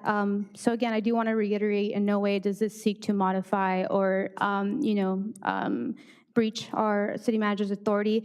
What I would like to just really propose to my colleagues is the creation and development of a more inclusive and engaging recruitment and interview selection process. So what I envision for these types of positions is really, you know, being able to engage with our community through a community survey and scheduled community forums where prior to the recruitment process, we're able to receive feedback from our residents and stakeholders on desired qualities, experience, leadership characteristics. Similarly to the city of Pasadena, as well as other chartered cities, they do have an inclusive interview panel process that includes appointed community members, professional chiefs and nearby agencies, council, as well as appointed department employees to allow for input. Again, this is just an engaging interview process. This panel does not have any authority to hire. Through this, I would like it to be created through the creation of an ad hoc meeting that would be implemented in the next city council meeting to allow myself and a colleague to be able to work with staff to define the process of such engaging types of methods to be able to ensure that our community, our employees, and our stakeholders have an input in regards to being able to really, develop a vision for these types of positions. I do understand that we recently did go ahead and identify the creation of 2 deputy chief positions in the respective departments. So what I would like is to ensure that we're able to develop these processes in place prior to the hiring of those individuals. And City so I Attorney? would like to, go ahead. Sorry, Mr. City Manager. If I may, we have 2 positions that just flew. We hired a third party, Bob Murray, to fly those positions. They're a professional recruiter. Both of them are assistant chief positions. I think it would be crucial for us to either stop those recruitments now, because we did not state in those recruitments that we were going to go through this process. So if directed so, we could stop the processes for those 2 and deal with the aftermath of that. But I think that the processes we use today, and I think Nick did some research today, we had very short notice on this item. We just heard about it yesterday. But Nick did a bit of research of what other cities do, and do exactly what most cities do. And a lot of our recruitment panels do bring outside folks. I think 90% of them do. We have chiefs, we have directors, we have managers. It just depends on the position. And if Nick, if you can elaborate a little bit more on that. Yes, Honorable Mayor and Mayor Pro Tem, as the city manager mentioned, we did, again, just a quick survey, about an hour. We reached out to 11 cities, Commerce, Pico, Monterey Park, Alhambra, Pasadena, Hawthorne, Bell Gardens, Whittier, Brea, Rosemead, Santa Ana, just random, just kind of went out there. 10 of those 11 cities have the same process that we do here in the city of Montebello. The one was Hawthorne. That had a little bit of a different process. But the other 10 cities that we just, and again, there's more, a lot more out there within the state of California that have the same processes that we do here in the city of Montebello, which are very consistent with industry standards as far as panel, and whether it's 2 interview levels of panel, whether it's going out with the Bob Murray and Associates or CPS or Coffin Associates, which are typically used for those higher level positions, as we've done here with Bob Murray and Associates. So again, industry standard, very, very common. The city that I came from and is the same exact way that we conduct recruitments here, and the way that we conduct recruitments here in the city of Montebello has been consistent with how they have been conducted in the past for probably over the past decade or so. So the processes have stayed the same, and again, very consistent with the industry standard. Thank you. I appreciate that. I think for me, I really value and really want to prioritize our community and our stakeholders in being a part of these type of processes. These positions are tremendous positions that impact our community directly, and similarly so to those cities that have been mentioned as Pasadena and Pomona. They have community panels. They have panels in which, we have community members, stakeholders, and council that are part of just the interview process to ensure that folks that are interviewing through these positions have the qualities and have the tone that our city would like to encompass. And so I think that it's important to continue to prioritize the engagement of our community and ensuring that they are part of this process. That's my priority as a council member. I always want to put our community first and stakeholders and really ensure that they have input and say throughout this process. And so I would like to, create any type of open space for my colleagues to comment on this and share their views as well. And just to make sure, Mayor, I'm sorry, we're not defining the process tonight. No. Yeah. I'd like to seek a consensus for an ad hoc that would define the process, but would like to temporarily pause the recruitment process in order for this to be developed and implemented prior to the hiring of those positions. Let's move through the comments according to the voting rotation this evening. So we'll start off with Councilmember Jimenez. Do you have any comments? If I could just interject really quick, one of the recruitments actually closes in 2 days. it's been open for about 5 weeks. I just want to make sure the council's aware of that. Thank you, Mr. Razzo. Councilmember Melendez? Yes, thank you, Mayor. So my comments are going to lead into specifically this item, but I do have to share my concern for this special meeting being called. We were notified within 48 hours, and there's 7 items that are requesting either an adoption, reinstating, some type of action item, without really getting to have a discussion with this specific item, with discussion with the labor groups, with staff, with my council colleagues. I was only able to share my concerns for 15 minutes. 10 minutes, I work full-time, and to only allow me to have 48 hours to make very important decisions that can definitely impact the policy in our city is extremely bothersome to begin this new to begin the new majority in this way. So I have to share those concerns, and I am troubled by the way that the special meeting was called with very little notice, because this was something that many of some of my colleagues here that sit on the majority now criticized the previous mayorship about calling meetings, and it's extremely it's not a good way to start. Now, in regards to this specific item, I think it is, I shared my concerns with the Mayor Pro Tem. I shared my concerns with the Mayor. This is something that we have a process already in this. We have a city manager form of government. I understand that we're not defining how that process is going to look, but it's definitely, in my opinion, it's definitely a reach into the current process that we have. We didn't have the ability, again, going back to the short notice, to even see, have a conversation with our staff, have a conversation to see what other cities implement this.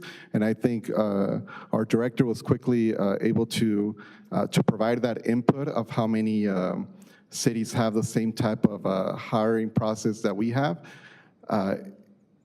Again, this is a special meeting, and this is not an urgent matter to discuss now, or I would like to ask to my colleagues, what's the urgency in bringing this forward in your first special meeting? Again, we need to have a discussion, a feedback from our labor groups, different staff. I would highly request that, although this is a council oral, that we're allowed to maybe have this item pushed, tabled, bring this council oral back, but allow me the opportunity to, at least meet with the labor groups, get some feedback, meet with our staff, meet with the city attorney, and even meet with you guys, because again, to get this within 48 hours is just, it's not fair to any of us. And before a possible rebuttal by Mayor Pro Tem Peralta, Councilmember Tamayo, do you have any comments? Ms. Peralta, if you have a response. Yes, I would just like to say that in no way are we defining the process right now. Again, this item is to just agendize this for the next council meeting to be able to create this ad hoc, where we will have the opportunity to work with staff in order to ensure that we're defining a process that everyone feels comfortable with. It's not taking any direct action right now in saying that we're voting on a process that will be implemented tomorrow. It's just seeking to really get the ball moving in being able to create this process and implement it in a way where it won't necessarily drastically affect a timeline when it comes to the hiring of these positions prior to the implementation of this process. Thank you, Mayor Pro Tem Peralta. To wrap this discussion up a little bit here, Councilmember Jimenez. Yes, I do have a couple of questions for Peralta. Were you, did you have the opportunity to meet with our city manager this week? Yes, I did. Did you at any point bring this up to him in conversation? This is a heavy conversation, Scarlett. So with all the concerns that you have about employees and municipal government, this is a big one. With the fact, again, I really don't mind the late notice because I am always running around, but it is very unfair because this is a heavy issue. And if you're trying to start clean again and have these open conversations with our staff, please give everyone a chance. Don't come in here with your 1,000 notes that you're reading off your iPad every meeting we have. Read it from your heart. Say something that you really mean, Scarlett. This is embarrassing. This is a very heavy item. It is. Don't look at me that way. It's a slap in the face to our city manager, because when you read this, so now you're saying you didn't mean what your oral means here. You don't want to take authority from our city manager, but the way you read it here, it's, we had people concerned, we had people writing to us, we had people texting us, we had people writing, calling us. I don't have time for this before I get here, because I do have a 9-to-5 job, and yes, I do work. This is not a game. So I do not prepare notes when I read the items like this. They're highly concerning, so we do reach out to our city attorney and our city manager. And I know that Mr. Bobadilla has time and time and again, you've been here, you're going on your third year, Scarlett, and as the new mayor pro tem, I expect more from you. I apologize that you feel offended that I am highly prepared during my council meetings and that I like to take notes. And it's very unfortunate that I'm being told that this is embarrassing and that it's insulting. I really value the time that I take to be prepared and to have this information really in front of me to be able to speak to my community. And so, it's unfortunate that you feel that way. But again, this is something that I believe is important.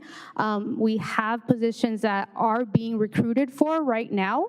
And so I think that it is urgent to be able to have this engaging process where our community's input is valued prior to the hiring of these positions. Again, these are the positions that are the most major, the most impactful to our community, because they deal directly with our employees, they deal directly with our community and with council. And I think that everyone does deserve an opportunity to be engaged in the process.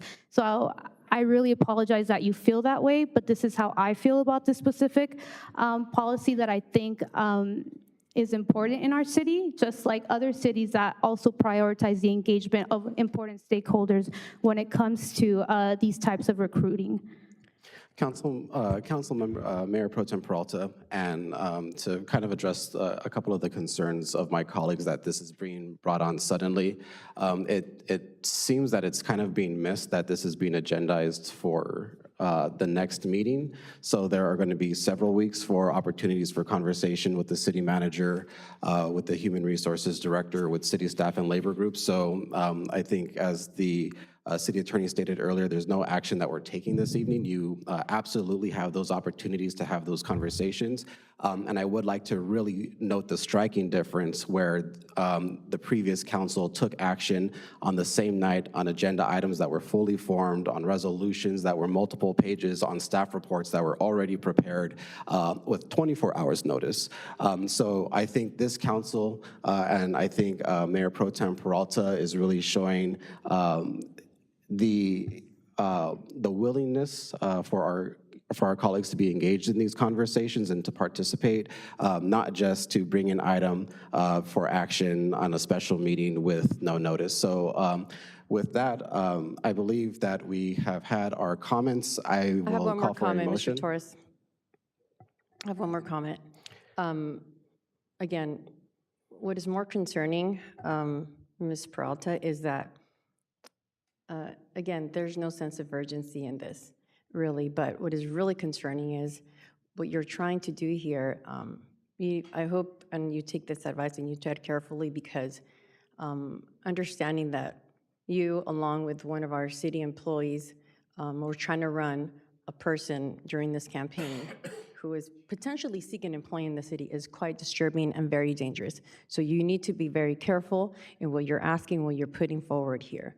And it's not that I don't prepare, but as you're reading these notes, I'm asking you that you should have already enough sense to be able to just pull these things out of your head.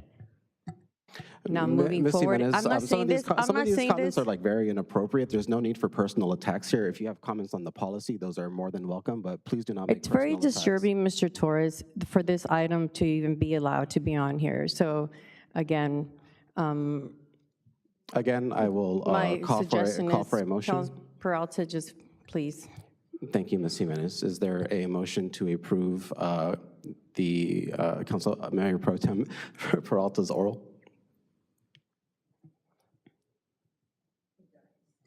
I'm sorry. Is there a motion? Oh, I motion to approve the council rules that I had mentioned and talked about today. Is there a second? I second. Mr. City Clerk, if you can please call roll. Mayor Pro Tem Peralta, Aye. Councilmember Jimenez, No. Councilmember Melendez, No. Councilmember Tamayo, Aye. Mayor Torres. I vote aye. That passes 3-2. Mayor Pro Tem Peralta. Yes, and then my last council oral, I would like to see consensus to bring forth at our next January 11th council meeting, a resolution that reinstates Mayor Torres' rights and privileges. Mayor Torres has had a productive conversations with our city manager as well as other city staff and has shown his commitment to abide by the provisions set forth in the original resolution, including the completion of required training. So again, I would like to see consensus to reinstate those types of privileges, such as traveling to conferences and other events at public costs, which are the same privileges that we all hold as council members. Councilmember Torres, throughout the past 10 months, has really been forced to conduct all types of minuscule day-to-day questions through our city managers, such as the calendaring of meetings and inquiring about event details. I do believe respectfully that our city manager's time is more valuable. Mayor Torres has been barred from speaking to all of our 488 city employees for these past 10 months, really inhibiting him from conducting his duties as a council member and representing his constituents. I would like to ask Mayor Torres if you can share how these restrictions have barred you from your day-to-day duties as a council member to be able to really understand the situation. I'd be happy to share some comments. Before I do so, I will go down the line if there are comments from my colleagues first, starting with Councilmember Jimenez. I don't think Mr. Torres has shown enough goodwill up to this point, and he just became mayor, so I think this is very premature, and I will not support this. Thank you, Ms. Jimenez. Mr. Melendez? My only comments is I don't think there's been any change in the council in regards to any of this. There's a resolution put in place. The only change has been there's a different person sitting up here on the dais. So, Ms. Tamayo? I have no comment.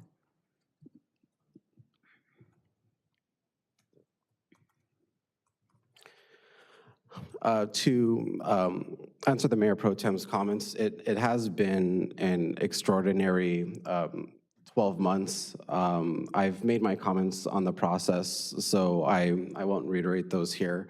But I think specifically just to speaking about being able to operate as a council member or as a mayor in the city, there are, I think, some really basic aspects of the job that are the rights and the privileges of every council member to conduct their business effectively. As Mayor Pro Tem Peralta mentioned, a lot of basic requests have had to be channeled through our high-level city staff. I think basic questions as, Councilmember Melendez just mentioned, being able to have that direct communication with city staff and with union groups is important to your role in deciding these decisions and in considering these items. Those are, I think, essential conversations in these roles that I'm not able to have, and by not having those conversations, less effective in my role, even though I'm duly appointed by thousands and thousands of residents in the general election and by the thousands of residents in the most recent district election. In the last several months, I would like to share with my colleagues that since entering into that resolution, I have had the ability to grow the relationship with Mr. Bobadilla and with various city staff. We have had meetings in person, on Zoom. We have had conversations over the phone. We have had been able to have directors present to address issues and questions and concerns. And I think following in that same vein and in that same line, it would be very much appreciated, and I respectfully and humbly ask my colleagues to reinstate the ability to travel. For example, in January, there is a mayor and new council member conference held by the League of California Cities that costs $625. In serving my community, I would like to attend this conference so I can better learn how to serve my colleagues, our city staff, and the community in this role. However, I don't have $625 to pay out of pocket, and I'm less effective in my position because of it. So those are just some of the ways that I've been affected. Thank you so much, Mayor Torres. So I would like to call for a consensus to bring forth the resolution at our next council meeting that reinstate Mayor Torres's privileges and rights, allowing him to operate as any other council member and as the mayor that represents our city. There is a motion. Is there a second? I second. Mr. City Clerk, if you can please call roll. Mayor Pro Tem Peralta, Aye. Councilmember Jimenez, Councilmember Melendez, No. Councilmember Tamayo, Aye. Mayor Torres. Aye. And that passes 3-1 with Councilmember Jimenez being absent from the vote. Moving down the list, Councilmember Tamayo, your orals. Yes.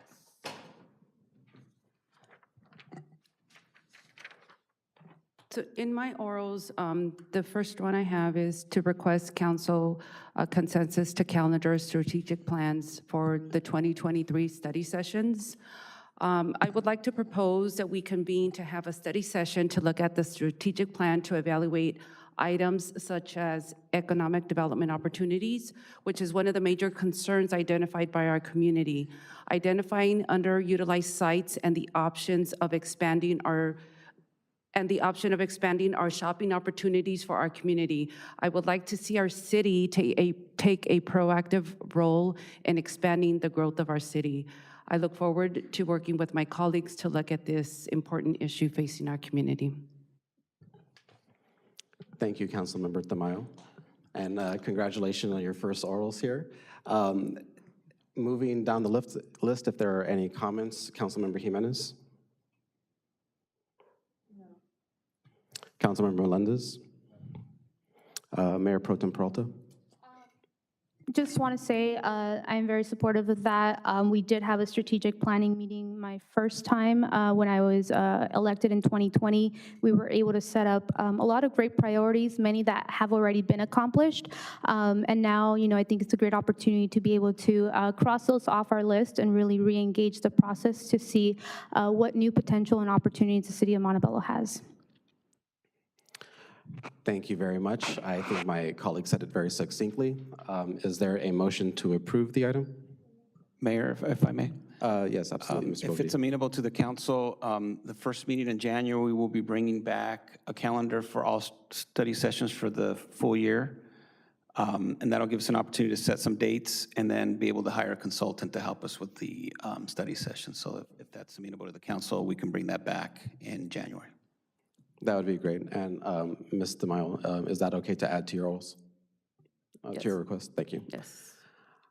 Is there a motion?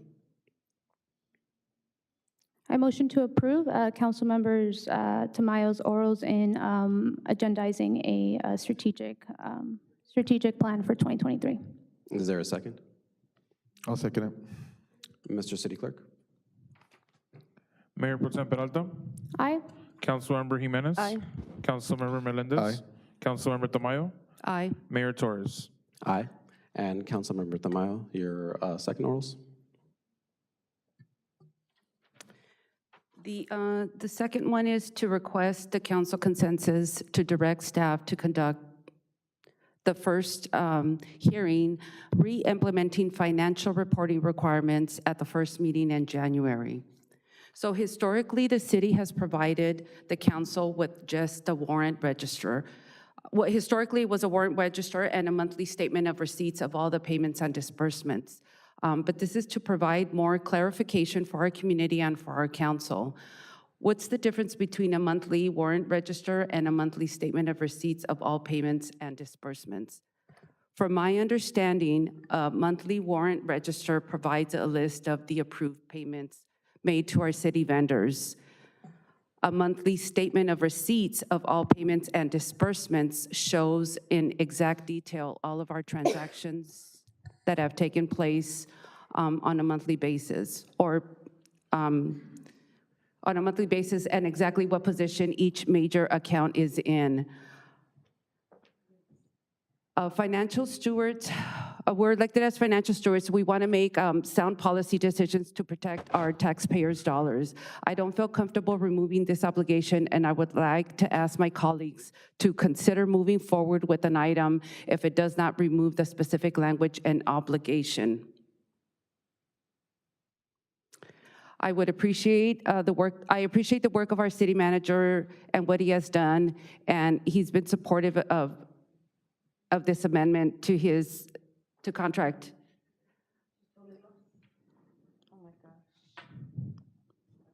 Again, as elected officials, we should be prudent and responsible in many ways, and we should be spending our tax dollars wisely. So I'm requesting that we reinstate the financials to include monthly statements of receipts of all payments and disbursements along with the warrant register that's currently provided.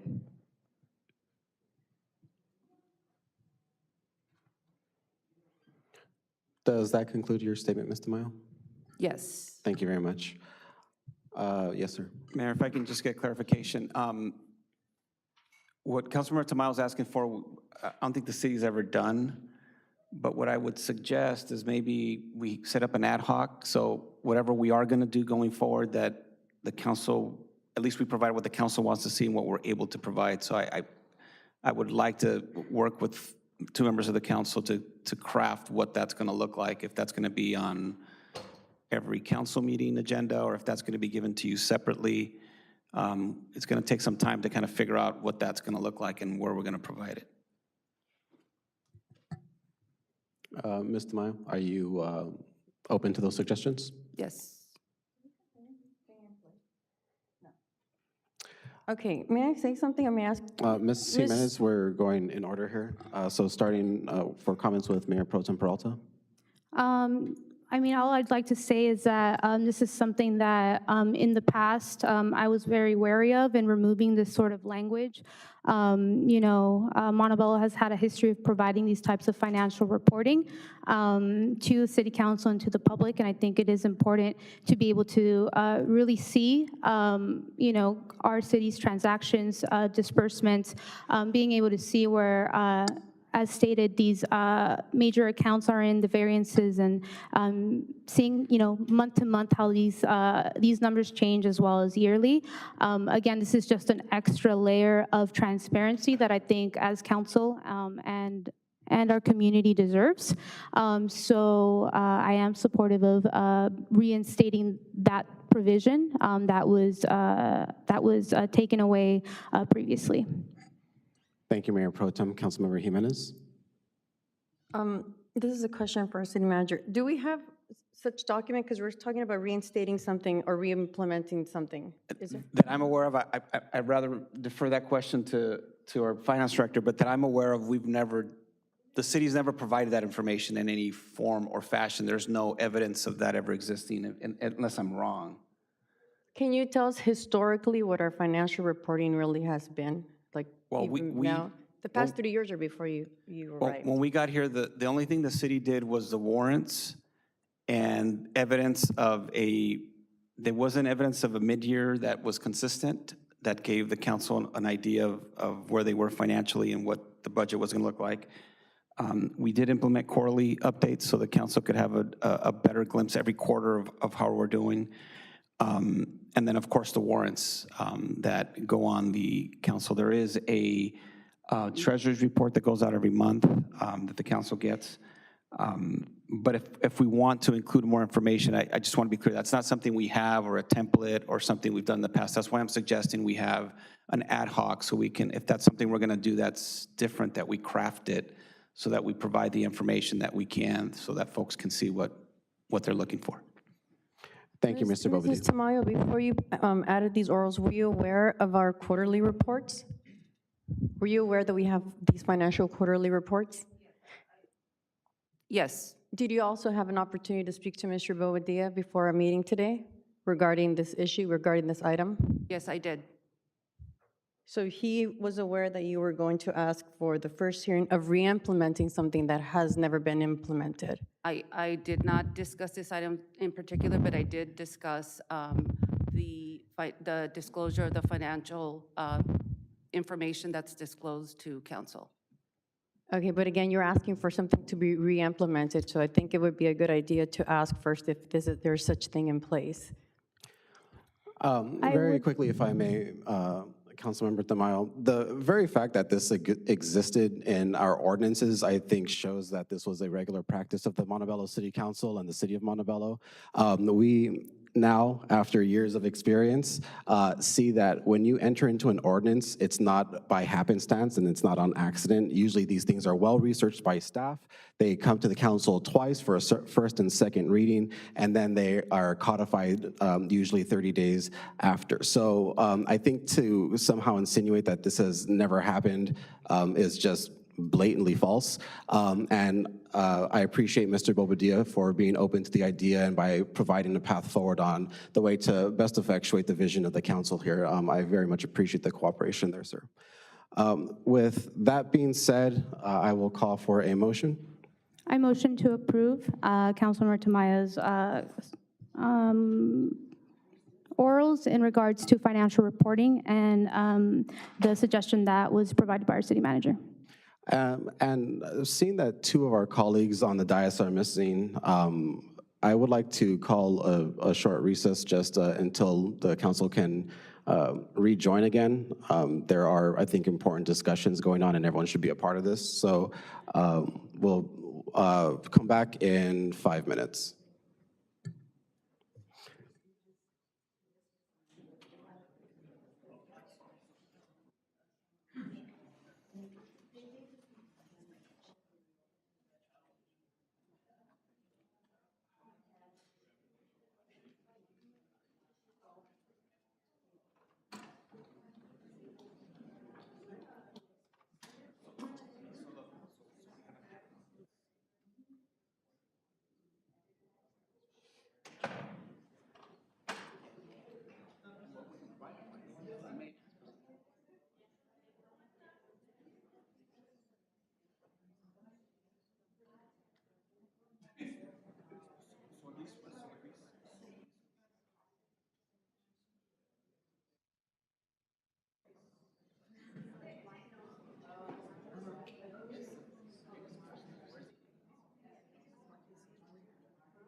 Thank you very much. We will reconvene if the record can reflect that Councilmember Jimenez has stepped out of the room and has left the conversation. Mayor Pro Tem Peralta, I believe you were about to make comments. Can you remind me where we left off? I apologize. We left off with the discussion on financial reporting. Oh, yes, I was motioning to approve to be able to create an ad hoc that would work with council and staff to ensure a way to bring forth the type of financial reporting that council is seeking to have. Thank you, Mayor Pro Tem. There's a motion. Is there a second? I second. Mr. Clerk, if you can please call roll. Mayor Pro Tem Peralta, Aye. Councilmember Melendez, I'll abstain. Councilmember Tamayo, Aye. Mayor Torres. Aye. That's 3 in the affirmative with an abstention and 1 member absent. And I believe abstentions can along with the majority according to our municipal code. All right, I'll change it to no. Please reflect that Councilmember Melendez has changed his vote to a no.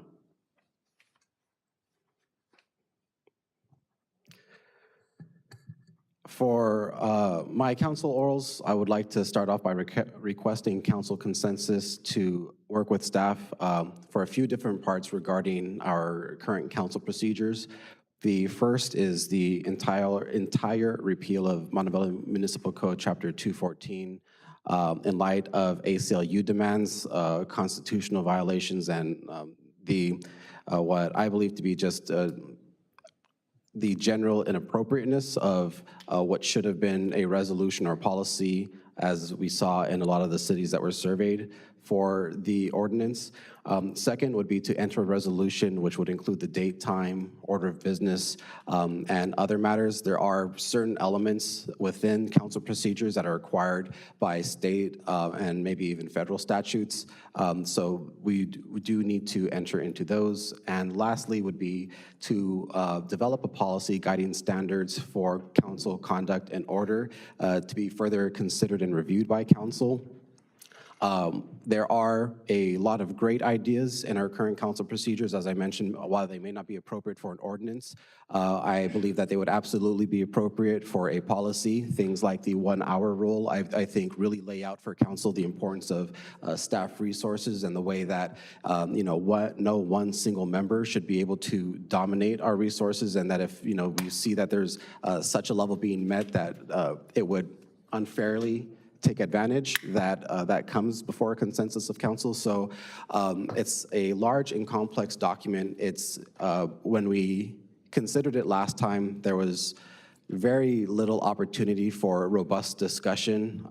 You kind of really have to go paragraph by paragraph to understand what the full effect is of the ordinance. And so in calendaring a study session, particularly for this item, I think we'd better understand and stay away from the trap of violating the civil rights of our residents, and to start this process, because it is going to be a complex process because it does have a lot of moving parts. If we can start this at the next meeting in January, I think our residents, as Ms. Iser tried to speak this evening on a consent calendar item, only to find that her 3 minutes that had elapsed essentially precluded her from being able to comment on matters that were important to her. I think it's important that, as was the tradition in Montebello, that our residents not only have the ability to comment on public comment on any matters that may be important to them, but not necessarily on the agenda, but also being able to comment particularly on items on the agenda. For example, the changing of our golf course. There are very deeply held feelings that I think the public would not have wanted to combine with other issues. So with that being said, council hasn't really taken substantive action on addressing the concerns brought by the ACLU. In fact, when it comes to our discussions and the ordinance that we were going to consider today, I don't believe the ACLU and their threat of lawsuit was addressed at all. There were very serious allegations of constitutional violations, and we haven't mentioned or had that conversation about how the steps that we're taking are addressing the steps that the previous council took in reducing the right to participate. And in speaking with the ACLU, it turns out that they weren't even contacted at all before the revisions to the ordinance were brought back for council decision.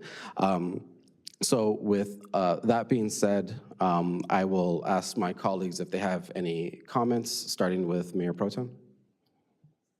Again, this is an item that I think has been heavily discussed in the past. I have been very vocal in sharing my position in, very concerned in regards to how ACLU, thinks of this specific council procedures that do limit our residents, personally, I believe, civil rights as well as their ability to participate in our council meetings and engage with council. Have talked about this a lot in the past, and so I am supportive of your council orals this evening. Councilmember Jimenez is absent. Councilmember Melendez? No comments. Councilmember Tamayo? No comment. And Mr. Bobadilla? Yes, Mayor. Just just a suggestion on the policy side of your oral, I would highly recommend that maybe the council, because of the policy side of that maybe there's an ad hoc established to really work on the policy side. So staff can work with two council members to work on those standards. Those are more policy in nature, and we feel more comfortable working with council on that. I believe for this particular issue, just because we are talking about some really big constitutional issues and our procedures, I personally would appreciate the comments of all of my colleagues on the matter. I mean, I understand, through ad hocs being able to kind of move things a little bit more expeditiously, but I think in terms of really understanding the rules, because even as we kind of see here this evening, there's kind of a misunderstanding about the way votes go or different things of that nature, that I think as a general education and really understanding the rules and for the efficient conduct of meetings, it would be, a really great process for everyone to understand the specifics. Mr. City Attorney, have a comment? Yes, Mr. Mayor, members of the council, and I have had conversations with the attorney from the ACLU, and quite frankly, they narrowed their concerns down to maybe 2 or 3 different topics, which we tried to address in the revisions that were presented to the council.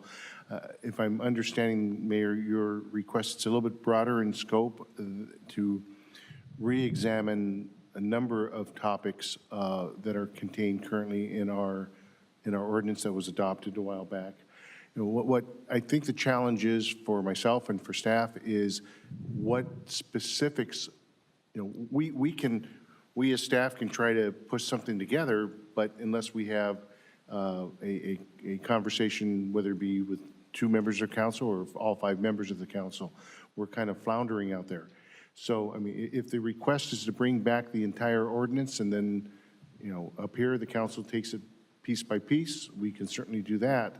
But if there are some specifics, at least for myself, who will wind up working to try and craft and amend the existing ordinance, it certainly will help if there are specifics that we know about that the council is concerned about.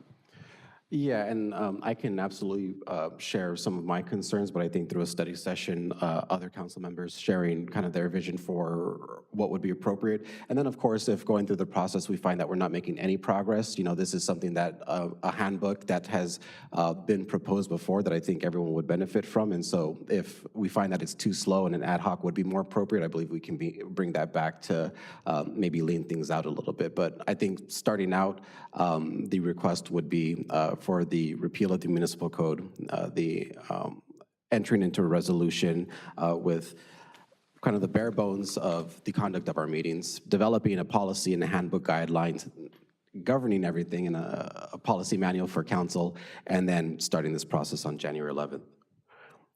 And Mr. Mayor, on the agenda, on the consent agenda, was the second reading, which was tabled. That was 2.14, which is the same ordinance that you're referencing in your council oral. you're requesting that to come back at the first meeting in January. We'll bring back that second reading with the hope of having the council have a productive dialogue as to what are the council's concerns of that ordinance. Would that be acceptable? Because, you know, what I don't want to do is get feedback from council members in writing between now and January 11th, and then somebody say, oh, wait a minute, you know, that in and of itself could be a Brown Act concern. So I'm just looking for some clarity as to how you wish my office and the city manager's office and staff to attempt to address this. You know, how do we put this puzzle back together? I believe in tabling the item instead of continuing the item. That second reading is not coming back. That's correct. I mean, it only comes back when the council brings it back. But I'm saying your request is to come back, if I'm reading this, to repeal Montebello Municipal Code Chapter 2.14, to work with staff to repeal in light of the ACLU demands, enter a resolution for date, time, and order of business, develop a policy guiding standards for conduct and order to be further reviewed and considered by the council. So what's happening, correct if I'm wrong, Mayor, from your request is you're saying to staff, go work on this and bring it back. You know, but I'm not sure what we bring back is, I guess, my question. Yeah, and that's why it's, let me see specifically here. Yeah, so the request is to work with staff.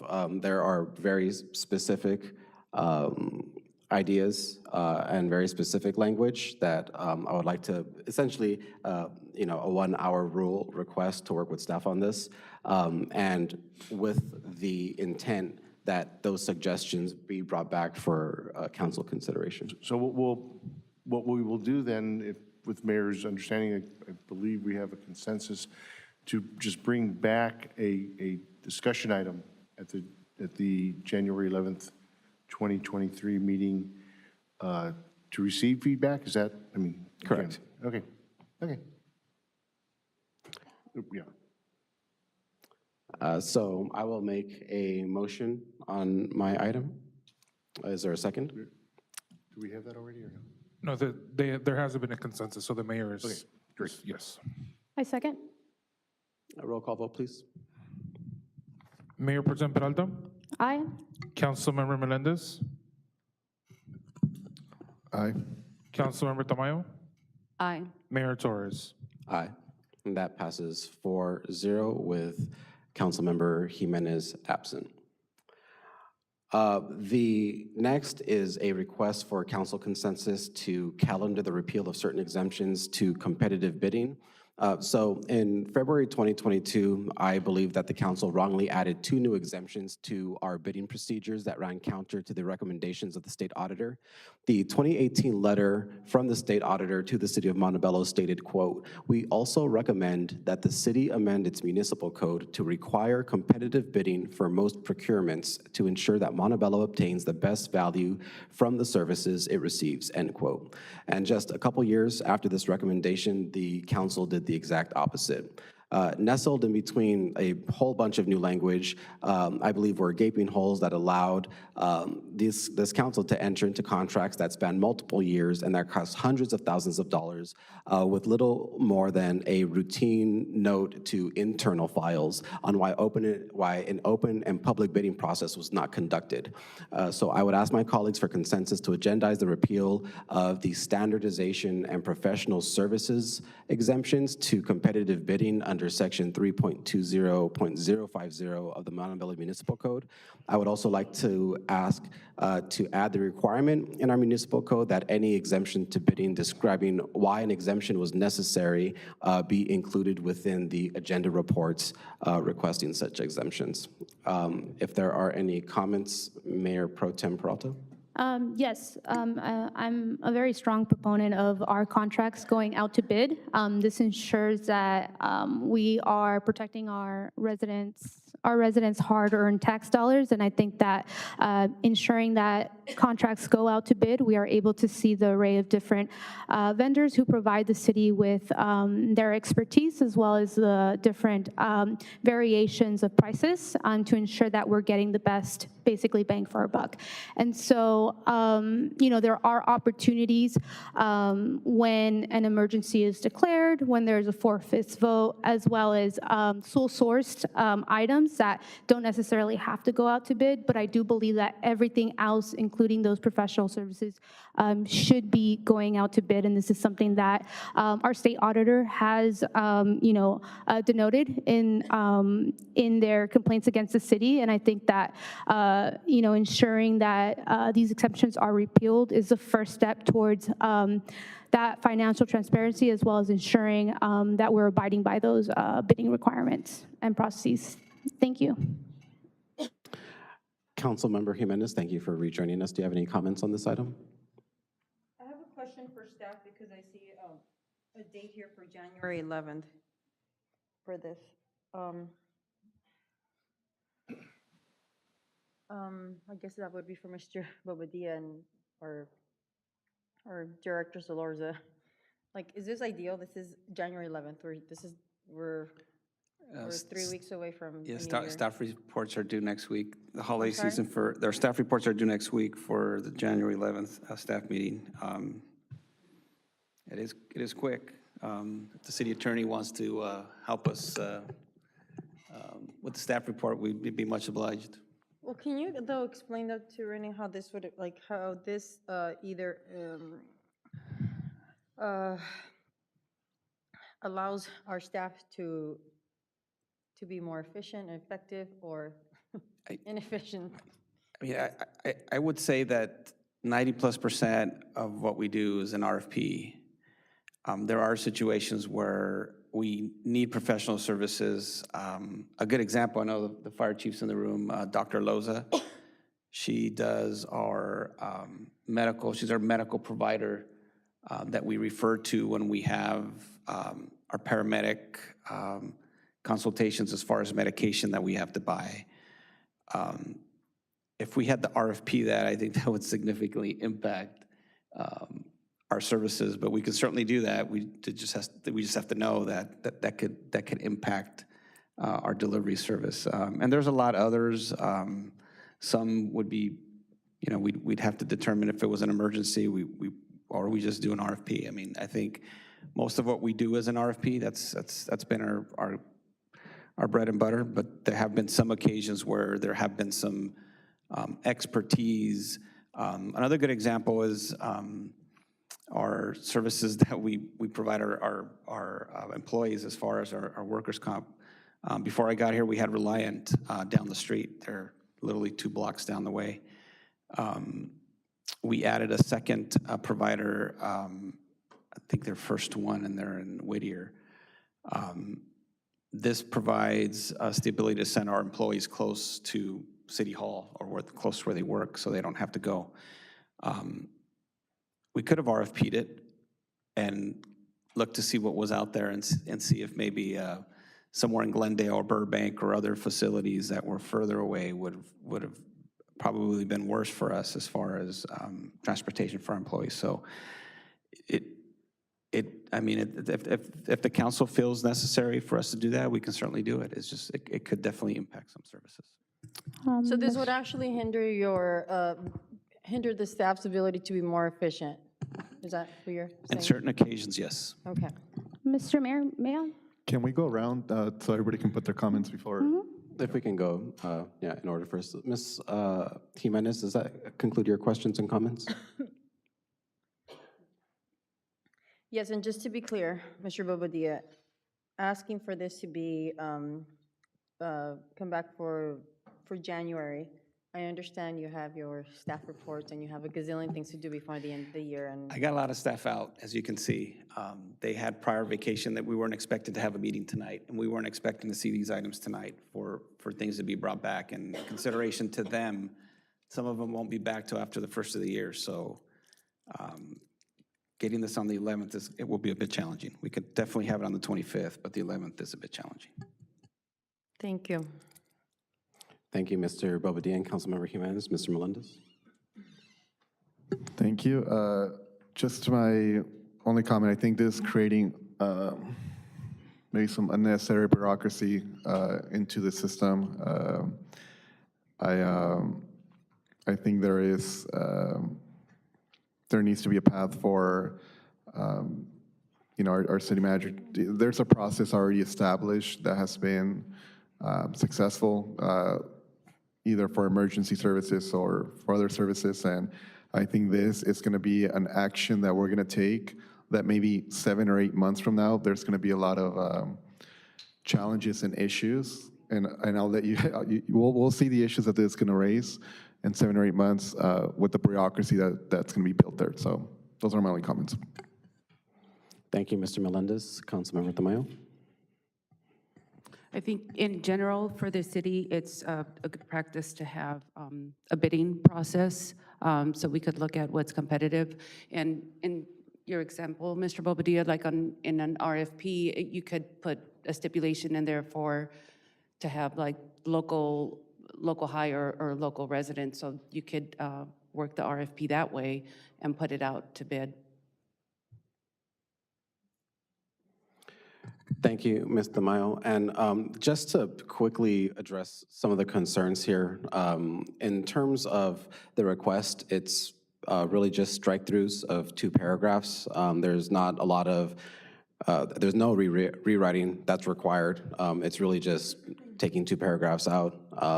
It's, I think, very straightforward. And as for a couple of the comments by the city manager, and I've mentioned this before, Mr. Bobadilla, there are exemptions to bidding that already exist, as Mayor Pro Tem Peralta mentioned, sole source exemptions, forfeits exemptions, where the council can find that bidding would be unfeasible or unreasonable or somehow impact our ability to procure services or declare an emergency and do so. There are mechanisms for moving much more quickly. It's just been my concern that these particular exemptions are open certain processes wide open. And so with that being said, I would like to motion that this item be approved. And Mr. Bobadilla, in consideration of staff, if you can bring this back for the January 25th meeting, I would appreciate that. Appreciate that. And Mayor, if I just may, just one last comment.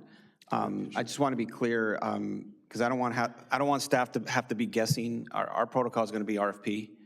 I just want the council to know if the council feels you shouldn't have RFP'd and gone another way, I just want the council to be sympathetic that if this is a direction, we're just going to do it all the time, unless there's a major emergency. But if it's unknown, I don't want staff thinking, should I or shouldn't I? We're just going to go.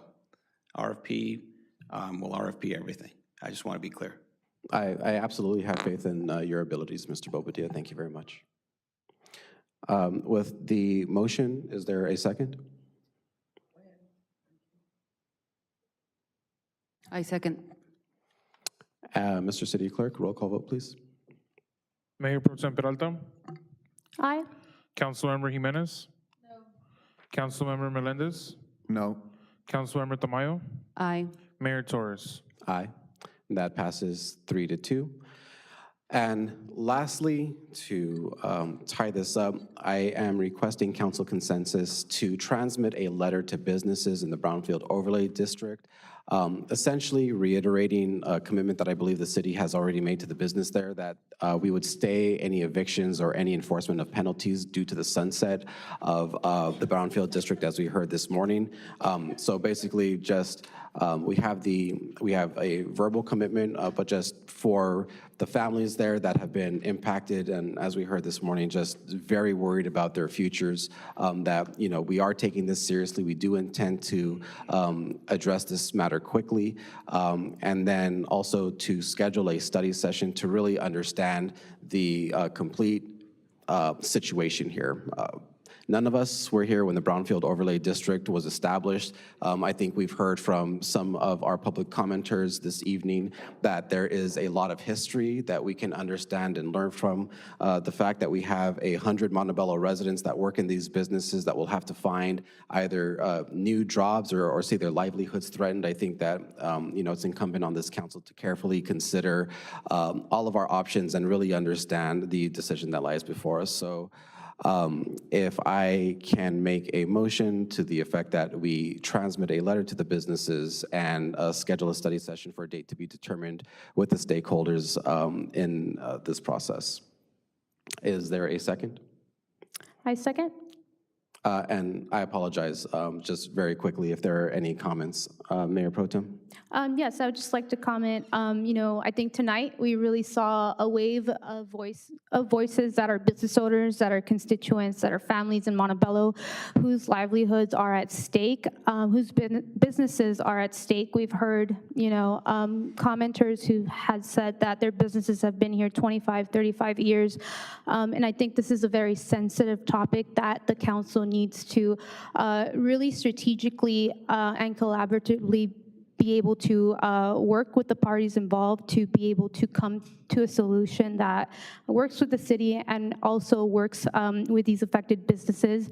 And I think a study session is a perfect and very ideal opportunity in being able to conduct such solutions. So I am supportive of your council orals. Thank you, Mayor Pro Tem. Councilmember Jimenez. Yes, I do want to thank all the business owners that came this evening. They are all in my district now, and I know that having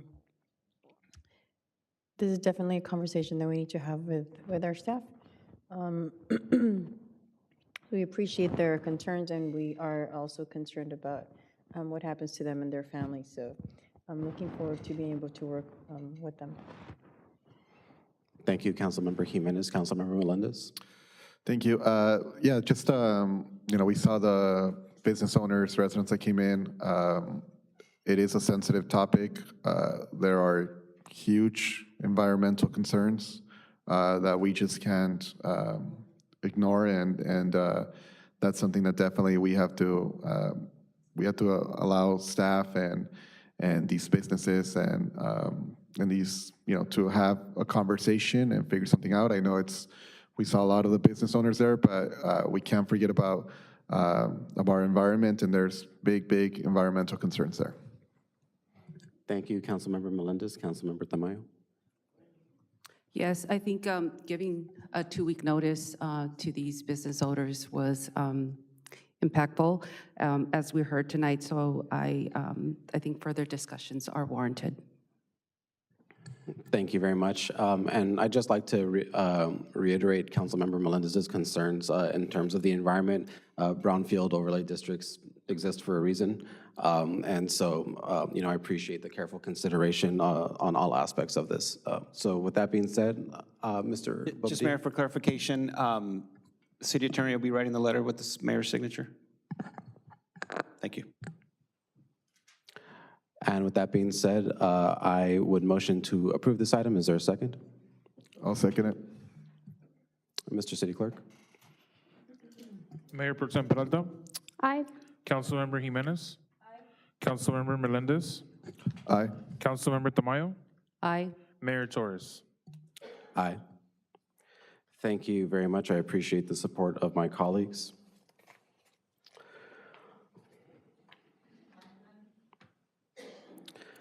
With that all said, we are coming to the close of the first meeting of the City Council. Again, welcome Councilmember Tamayo. Congratulations to my colleagues, Council Members Melendez and Jimenez, and congratulations to Mayor Pro Tem Peralta.